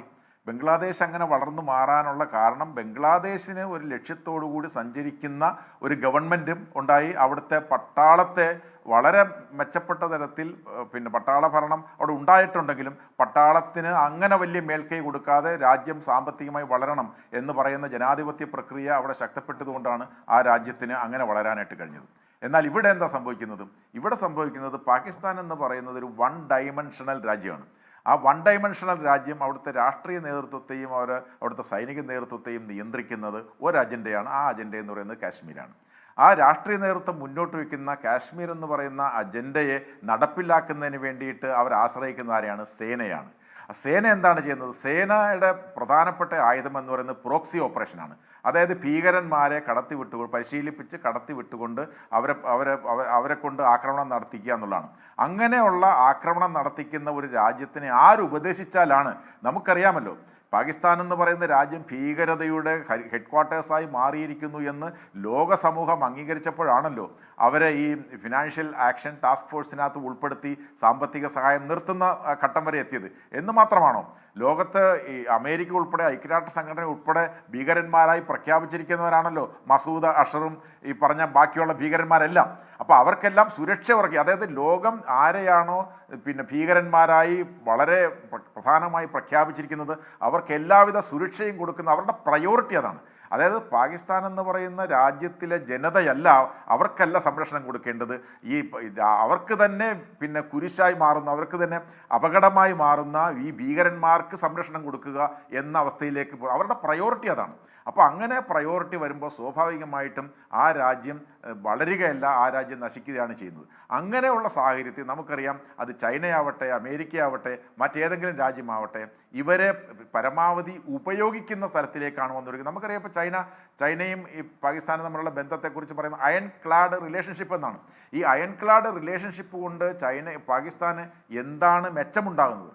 അങ്ങനെ മെച്ചമുണ്ടാകുന്ന എന്തെങ്കിലും അവസ്ഥയുണ്ടാകും. അപ്പോൾ നമുക്കറിയാം, വളരെ തന്ത്രപരമായ കാരണങ്ങളാൽ ചൈനയ്ക്ക് അറബിക്കടലിൽ എത്തുന്നതിന് വേണ്ടി പാക് ഒക്കുപ്പൈഡ് കാശ്മീർ ഉൾപ്പെടെയുള്ള സ്ഥലത്തൂടെ ബലൂചിസ്ഥാനിലൂടെ ഗ്വദർ പോർട്ടിൽ എത്തുന്നതിന് വേണ്ടിയിട്ട് ഉണ്ടാക്കപ്പെട്ടതാണ് ചൈന പാകിസ്ഥാൻ ഇക്കണോമിക് കോറിഡോർ. അങ്ങനെ ആ ഇക്കണോമിക് കോറിഡോർ നടപ്പിലാക്കാൻ $60 ബില്യൺ അവർ മുന്നോട്ട് വെച്ചെങ്കിലും ആ പൈസ പോലും അവർക്ക് ശരിയായി ചെലവഴിക്കുന്നതിന് വേണ്ടിയിട്ടുള്ള സുരക്ഷ കൊടുക്കാൻ പരാജയപ്പെട്ടതുകൊണ്ട് ചൈനീസ് ജോലിക്കാർക്കെതിരായിട്ടുള്ള ആക്രമണങ്ങൾ നടക്കുന്നു. അതുകൊണ്ട് ചൈന പോലും അവരെ ആ തരത്തിൽ സഹായിക്കാൻ കഴിയാതെ നിൽക്കുന്നു. അതിനു പുറമെ ഇവിടെ നേരത്തെ സൂചിപ്പിക്കപ്പെട്ടതുപോലെ നമുക്കറിയാം, ചൈന നൽകുന്നതാണ് ഏതാണ്ട് 80% പാകിസ്ഥാൻ്റെ ആയുധം. ചൈനയാണ് അവർക്ക് മിലിറ്ററി ഇൻ്റലിജൻസ് സംഭാവന ചെയ്യുന്നത്. അതുപോലെ തന്നെ ചൈനയുടെ വളരെ നമുക്കറിയാം, ചൈനയും ഇന്ത്യയും തമ്മിൽ നിലനിൽക്കുന്ന തർക്കത്തിൻ്റെ ഭാഗമായിട്ട് അതുകൊണ്ടാണ് അവർ പാകിസ്ഥാനെ ഇത്രമാത്രം പ്രൊട്ടക്റ്റ് ചെയ്ത് അവരുടെ ഭാഗത്ത് നിർത്താനായിട്ട് ശ്രമിക്കുന്നത്. നമുക്കറിയാം, ഈ ആക്രമണങ്ങളെല്ലാം ഇപ്പോൾ ഓപ്പറേഷൻ സിന്ദൂർ എന്ന് പറഞ്ഞ ആക്രമണം നടന്നു കഴിഞ്ഞപ്പോൾ ഒരു രാജ്യം മാത്രമാണ് ഈ റിഗ്രറ്റിംഗ് എന്ന് പറഞ്ഞത്, ചൈന മാത്രമാണ് ഖേദകരം എന്ന് പറഞ്ഞത്. നമ്മൾ അന്തർദേശീയ സമൂഹത്തെ കാര്യങ്ങൾ ബോധ്യപ്പെടുത്തി നമ്മൾ പറഞ്ഞു, ഞങ്ങളുടെ വികാരങ്ങളെ വ്രണപ്പെടുത്തുന്ന, ഞങ്ങളെ വേദനിപ്പിച്ച ഭീകരന്മാരെയും അവരെ സപ്പോർട്ട് ചെയ്യുന്നവരെയും മാത്രമാണ് തെരഞ്ഞെടുപ്പിച്ച് ഞങ്ങൾ ആക്രമിച്ചിരിക്കുന്നത്.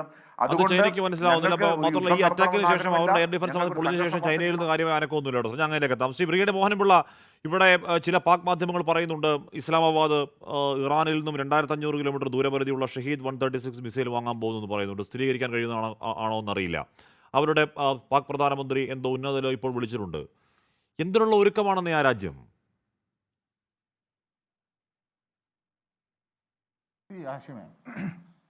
അങ്ങനെയാണെങ്കിൽ ഇറാൻ്റെ ഫോറിൻ മിനിസ്റ്റർ എന്തിനാണ് മീഡിയേഷന് വേണ്ടിയിട്ട് വരാൻ റെഡിയായിട്ട് നിൽക്കുന്നത്? അതൊക്കെ ഇതെല്ലാം പ്രൊപഗണ്ടയാണ്. അവർ വാങ്ങിച്ചാലും that is not going to not of much use rather. പിന്നെ ശരത് സാറ് ഞാൻ ഒരു ഇത് വെച്ചിട്ട് പറഞ്ഞാണ്, ബിക്കോസ് റാവൽപിണ്ടി എന്ന് പറഞ്ഞത് their headquarter, the biggest cantonment. So I thought of targeting them. അവരുടെ തറവാട് തന്നെ ഉണ്ട്, ഹിറ്റ് ചെയ്തെങ്കിലേ പാഠം പഠിക്കൂ എന്നുള്ള ഒരു ഉദ്ദേശത്തിലാണ് പറഞ്ഞത്. That is one of the target which you rightly said sir. That is very correct. പിന്നെ ഇപ്പം ഇതിനകത്ത് വരാൻ പോകുന്നത്, next may be another 72 hours may be very crucial again, and we have to be very prepared for that, very much prepared, because eyeball to eyeball രണ്ട് സൈഡിൽ വിരിക്കുമ്പോൾ തീർച്ചയായിട്ടും അതിൻ്റേതായിട്ടുള്ള effect ആർട്ടിലറിയുടെ work നടക്കുന്നുണ്ടാവും. അപ്പം ഈ ഷെല്ലിങ്ങിൽ തീർച്ചയായിട്ടും രണ്ട് സൈഡിലും കാൽക്കുലേറ്റഡ് റിസ്ക് നമ്മൾ ആക്സെപ്റ്റ് ചെയ്തേ പറ്റുള്ളൂ, ഇല്ലാതെ പറ്റില്ല. അപ്പം ആ ഒരു ആംഗിളിലോട്ട് പോകണം. പക്ഷേ വീണ്ടും, അതായത് അവർ എല്ലായ്പ്പോഴും പറയുന്നത് പോലെ, colonel Denny also said very correctly, they are digging their own graveyard. അത് സംശയമില്ലാത്തൊരു കാര്യമാണ്. അതുകൊണ്ടാണ് ഞാൻ വീണ്ടും പറഞ്ഞത്, after Sindoor we all know what is going to happen. After Sindoor നമുക്ക് തന്നെ അവരെ ചുമണ്ടി ഒരു ചുമക്കേണ്ട ഒരു സാഹചര്യം ഉണ്ടാവും. ബിക്കോസ് അവർ നേച്ചർ ഈസ് ലൈക്ക് ദാറ്റ്. നെയ്ബേഴ്സിനെ എപ്പോഴും ഹെൽപ്പ് ചെയ്യുന്ന ഒരു കണ്ടീഷനാണ് നമുക്ക്. അപ്പോൾ അതൊരു ബർഡനായിട്ട് വീണ്ടും നമ്മുടെ കയ്യിലോട്ട് വരുമോ എന്നുള്ള ഒരു സംശയം മാത്രമേ വീണ്ടും നമുക്കുള്ളൂ. കാര്യം നെയ്ബേഴ്സ് താഴെ ഡൗണോട്ട് പോകുന്ന ഒരു രാജ്യത്തിനും ഇഷ്ടമുള്ള ഒരു കാര്യമല്ല. അത് തന്നെയല്ല, ഓരോരോ രാജ്യത്തിൻ്റെയും സ്റ്റെബിലിറ്റി എന്ന് പറയുന്ന നെയ്ബറും സ്റ്റേബിൾ ആകുമ്പോഴാണ്. അപ്പം ആ ആംഗിളിലൂടെ നമ്മൾ നോക്കണം. പക്ഷേ ഈ ഈ ജിഹാദി ജനറലിന് തീർച്ചയായിട്ടും ഒരു അടി കൊടുക്കുക, അതുപോലെ തന്നെ അതോടുകൂടി, പക്ഷെ കുറച്ചുകൂടിയുണ്ട്, മോർ ഇൻ ടു ഇറ്റ്. കാര്യം എന്നെ ചോദിച്ചാൽ എൻ്റെ ഒരു ഐഡിയ ആയിരിക്കും, because defence forces already having that plan as such to normalise, to make straight that border line, so that വീണ്ടും ഒരു ആഫ്റ്റർ 6 months 8 months ഒരു ഐസൊലേറ്റഡ് ഇൻസിഡൻ്റ് ഒന്നും വീണ്ടും ഉണ്ടാവരുത്. ഇപ്പം നടക്കുന്ന എന്താണെന്ന് ചോദിച്ചു കഴിഞ്ഞാൽ, വേരോടെ പിഴുതു എന്ന് പറയാൻ പറ്റില്ല, കട വെട്ടിക്കളഞ്ഞു, സ്റ്റിൽ ടെററിസ്റ്റിൻ്റെ റൂട്ട്സ് എല്ലാം അവിടെയുണ്ട്. അടുത്ത ഒരു മഴക്കാലമൊക്കെ വന്നു കഴിയുമ്പം വീണ്ടും അത് പതിയെ വളർന്ന് എടുക്കാൻ സമയമെടുക്കും, വീണ്ടും നമ്മൾ അതിൻ്റെ വിക്ടിമാവും. പക്ഷേ അതിനെക്കുറിച്ചിട്ടാണ് ആയിരിക്കണം നമ്മുടെ മെയിൻ ഫോക്കസ്, നെക്സ്റ്റ് സ്റ്റേജ് എന്നാണ് എനിക്ക് പറയാനുള്ളത്. ഓക്കെ, ഷെൻവി നായർ, ഈ ലാഹോറിൽ നമ്മൾ രാവിലെ കണ്ട ഡ്രോണ് അത് ഇന്ത്യയുടെ ഡ്രോണാണ്, 6 അടി നീളമുള്ള ഡ്രോൺ എന്നൊക്കെ പറയുന്നു. അത് സർവൈലൻസിന് പോയ ഡ്രോണാണെന്ന് പറയുന്നു. അതേസമയം ഒന്നിന് സ്ഫോടക വസ്തുക്കൾ നിറഞ്ഞ ഡ്രോണാണെന്ന് പറയുന്നു. അത് വെടിവെച്ചിട്ടു എന്നുള്ളതാണ് പാക് മാധ്യമങ്ങൾ പറഞ്ഞത്. ഇനി ഇന്ത്യയുടെ ഡ്രോൺ ആണെങ്കിൽ അത് വെടിവെച്ചിട്ടതല്ല വാർത്ത, അത് ലാഹോർ വരെ എത്തി എന്നുള്ളതാണ് വാർത്ത. ഷെൻവി നായർ, അങ്ങയുടെ ഒരു അനുഭവ പരിചയത്തിൽ ഈ രാത്രി നമ്മൾ പ്രതീക്ഷിച്ചിരിക്കേണ്ടത് എന്താണ്?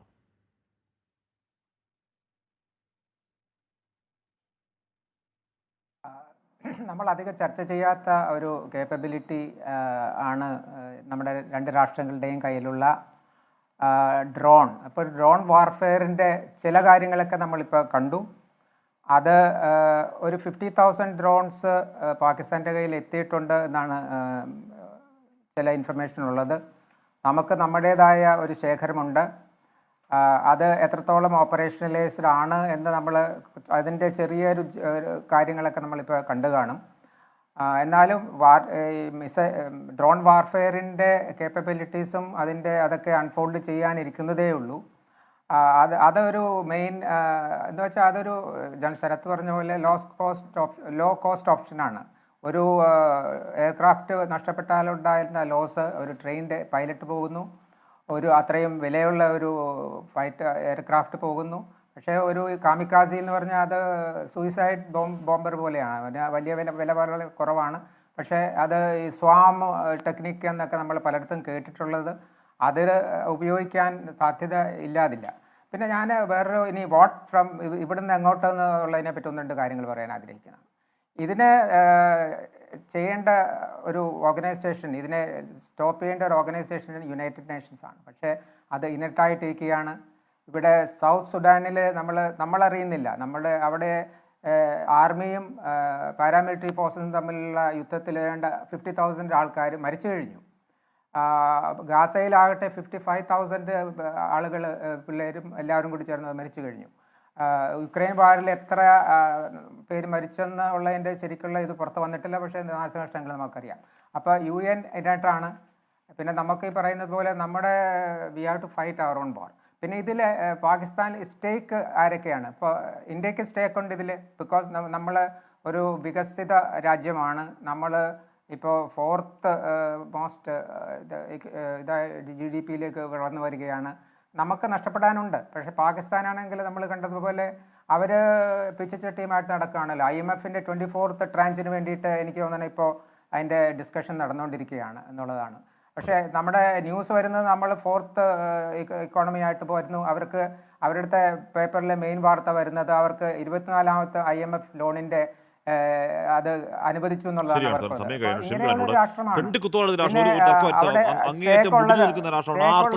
ആലോചിക്കുമ്പോൾ ആ രാഷ്ട്രത്തെ പറ്റി സഹതാപം തോന്നുന്നുണ്ട്.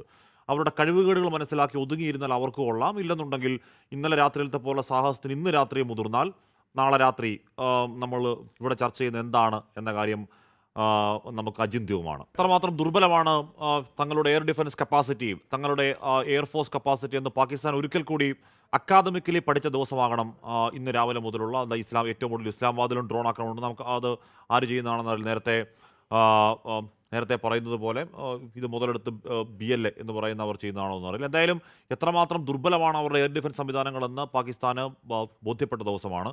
HQ-16 എന്ന് പറയുന്ന പാകിസ്ഥാൻ്റെ ചൈന നിർമ്മിച്ചു കൊടുത്ത പാകിസ്ഥാൻ്റെ പ്രതിരോധത്തിൻ്റെ കോർണർ സ്റ്റോൺ എന്ന് പറയുന്ന ആ എയർ ഡിഫൻസ് സംവിധാനമാണ് ഡ്രോണുകൾ പോയി നിശ്ചലമാക്കിയത്. അപ്പോൾ ലാഹോറിലെ എയർ ഡിഫൻസ് സംവിധാനം, സിയാൽകോട്ടിലെ എയർ ഡിഫൻസ് സംവിധാനമൊക്കെ ഇപ്പോൾ അവിടെ ഡിഫ്യൂസ്ഡ് ആയ അവസ്ഥയിലാണ്. അങ്ങനെയൊന്നും അവിടെ ഇല്ല. അതിനർത്ഥം അവരുടെ ആകാശം അനാവൃതമായി കിടക്കുകയാണ്, ആകാശം നഗ്നമായി കിടക്കുകയാണ്. അതുവഴി ആർക്കും എന്തും ചെയ്യാൻ കഴിയുന്ന ഒരു ദുർബലമായ സാഹചര്യം പാകിസ്ഥാൻ്റെ ആകാശത്തുണ്ട്. ഏറ്റവും ഒടുവിൽ നമ്മുടെ ഇറക്കിയ വാർത്താക്കുറിപ്പിൽ, PIB ഇറക്കുന്ന വാർത്താക്കുറിപ്പിൻ്റെ ഏറ്റവും അവസാന സെൻറ്റൻസ് ഇതാണ്: Indian armed forces reiterate their commitment to non-escalation provided it is respected by the Pakistani military. നമ്മുടെ സ്റ്റാൻഡിൽ ആദ്യം മുതൽ തന്നെ ആദ്യം മുതൽ തന്നെ ഉറച്ചു നിൽക്കുകയാണ്. എന്ന് പറഞ്ഞാൽ ഞങ്ങൾ യുദ്ധം ആഗ്രഹിക്കുന്നില്ല, ഞങ്ങൾ എസ്കലേഷൻ ആഗ്രഹിക്കുന്നില്ല, പക്ഷേ സമാധാനം എന്നുള്ളത് ഞങ്ങളുടെ ദൗർബല്യമായി നിങ്ങൾ കാണരുത്. ഞങ്ങൾ പറയുന്ന സമാധാനത്തെ നിങ്ങൾ പരിഹസിക്കുകയാണെങ്കിൽ, അതിന് ബഹുമാനം തരുന്നില്ലെങ്കിൽ നിങ്ങൾ പാഠം പഠിക്കും എന്നുള്ളതാണ് ആ വാർത്താക്കുറിപ്പിൽ. ശ്രീനാഥ് ചന്ദ്രൻ കൂടി ചെയ്യുന്നു. ശ്രീനാഥ്, ഇന്നലെ രാത്രി അങ്ങനെ ഉണ്ടാകും എന്ന് നമ്മളാരും കരുതിയതല്ല.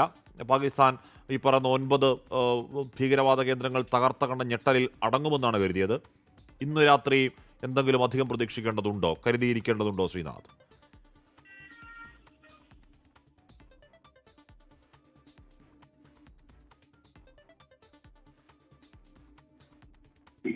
തരത്തിൽ കടന്നു കയറാനുള്ള കെൽപ്പുണ്ടോ എന്ന ചോദ്യമൊക്കെ അവിടെ നിലനിൽക്കുമ്പോൾ തന്നെ പാകിസ്ഥാൻ അങ്ങനെ ചെയ്യാനുള്ള സാധ്യതകൾ നമ്മുടെ മുന്നിൽ ഉണ്ടായിരുന്നു. അതുകൊണ്ട് തന്നെയാണ് നമ്മുടെ വ്യോമ പ്രതിരോധ സംവിധാനങ്ങളൊക്കെ തന്നെ രാത്രി മുഴുവൻ ജാഗ്രതയോടെ നിൽക്കുകയും പാകിസ്ഥാനിൽ നിന്ന് വന്ന ഓരോ മിസൈലുകളും അത് പൂർണ്ണമായി തന്നെ തകർക്കുകയും മിസൈലുകളുടെ അവശിഷ്ടങ്ങൾ മാത്രം താഴേക്ക് എത്തുന്ന തരത്തിൽ പ്രവർത്തിക്കാൻ നമുക്ക് കഴിഞ്ഞത്. അതുകൊണ്ട് പാകിസ്ഥാന് കഴിയാതെ പോയ അവരുടെ കഴിവുകേട് ഒരു വശത്ത് നിൽക്കുന്നു. ഇന്ത്യയിൽ നിന്ന് കൊടുത്തുവിട്ട ഓരോ മിസൈലുകളും പാകിസ്ഥാന്റെ മണ്ണിൽ കൃത്യമായ ലക്ഷ്യങ്ങളിൽ പതിച്ചു. പക്ഷേ പാകിസ്ഥാന്റെ മിസൈലുകൾ ഒന്നും തന്നെ ഇന്ത്യയിൽ പതിച്ചില്ല എന്നത് നമ്മുടെ പ്രതിരോധ സംവിധാനത്തിന്റെ മികവാണ്. പക്ഷേ അങ്ങനെ ഒരു പ്രകോപനത്തിൽ പാകിസ്ഥാൻ മുതിർന്നത് അവർക്ക് കൂടുതൽ ഡാമേജ്, കൂടുതൽ നഷ്ടമുണ്ടാക്കി എന്നതാണ് ഈ പകൽ കാണിച്ചത്. അവർ പ്രതീക്ഷിച്ചതിനേക്കാൾ വലിയ അടി ഇന്ന് അതിന്റെ തുടർച്ച എന്നോണം നമുക്ക് നൽകാൻ വേണ്ടി കഴിഞ്ഞു. പാകിസ്ഥാനിലെ പ്രധാനപ്പെട്ട നഗരങ്ങളിലേക്കാണ് ഇന്ത്യയുടെ ഡ്രോണുകൾ എത്തുകയും അവിടെ മാരകമായ പ്രഹരം ഏൽപ്പിക്കുകയും ചെയ്തത്. അതിന്റെ തുടക്കം ലാഹോറിൽ നിന്നായിരുന്നു. ഇന്ത്യൻ അതിർത്തിയിൽ നിന്ന് ഏറ്റവും അടുത്ത് കിടക്കുന്ന പ്രധാനപ്പെട്ട നഗരം എന്നുള്ളതിലേക്ക് ലാഹോറിൽ ആദ്യത്തെ പ്രഹരം ഉണ്ടാവുന്നു. അവിടെ വാൾട്ടൺ എയർ ബേസിന്റെ അടുത്താണ്, അതായത് അവിടെ സൈനിക ആവശ്യത്തിനും മറ്റുമൊക്കെ ഉപയോഗിക്കുന്ന ഒരു ചെറിയ വിമാനത്താവളമാണ്. അതിന്റെ തൊട്ടടുത്താണ് ആദ്യം സ്ഫോടനം ഉണ്ടാകുന്നത്. 3 തവണ ഉഗ്ര സ്ഫോടനം ഉണ്ടാകുന്നു.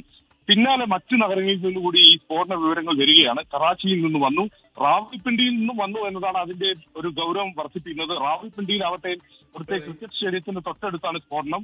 ഈ ക്രിക്കറ്റ് സ്റ്റേഡിയം നിലനിൽക്കുന്നതാവട്ടെ ആർമിയുടെ സൈന്യത്തിന്റെ. അപ്പോൾ ഇന്ന് രാവിലെ മുതൽ പാകിസ്ഥാൻ ആ സന്ദേശം വ്യക്തമായി കാണണം. സമാധാനമെങ്കിൽ സമാധാനം, അതല്ല സമാധാനമല്ലെങ്കിൽ അത് നിങ്ങൾക്ക് നല്ലതായി വരില്ല എന്നതാണ് ഇന്ത്യൻ സേന കൊടുക്കുന്ന കൃത്യമായ സന്ദേശം. അത് പാകിസ്ഥാൻ മനസ്സിലാക്കും എന്ന് തന്നെ പ്രതീക്ഷിക്കാം. എൻകൗണ്ടർ പൂർണ്ണമാകുന്നു. Good night.